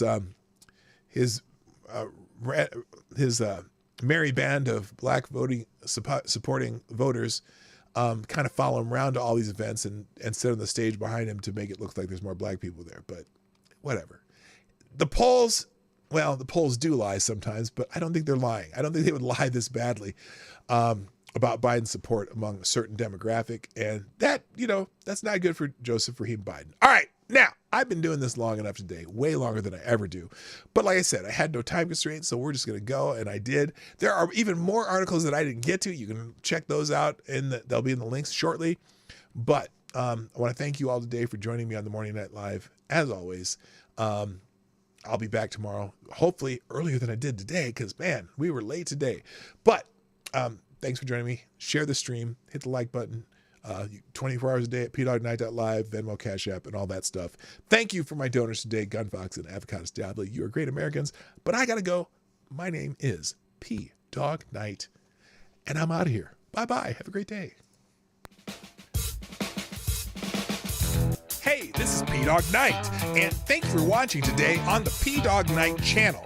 If you have an observation or remark you'd like to make about this video or my channel, I absolutely welcome you to write it in the comment section down below. I really look forward to hearing from you. And before you go, if you like what you saw but you're not already subscribed, please make sure you hit the subscribe button and definitely click that bell that pops up afterwards so you'll be notified when I post new videos or when we go live. I broadcast my live show, The Morning Night Live, Monday through Friday at 10 o'clock Eastern, 9 o'clock Central. A special thank you to all the supporters of this channel who share our videos on social media and who make donations through Streamlabs, YouTube, Venmo, and Cash App, which are all linked in the description down below. Thanks again, and until next time, I'm Dawg Knight, and I'm out of here.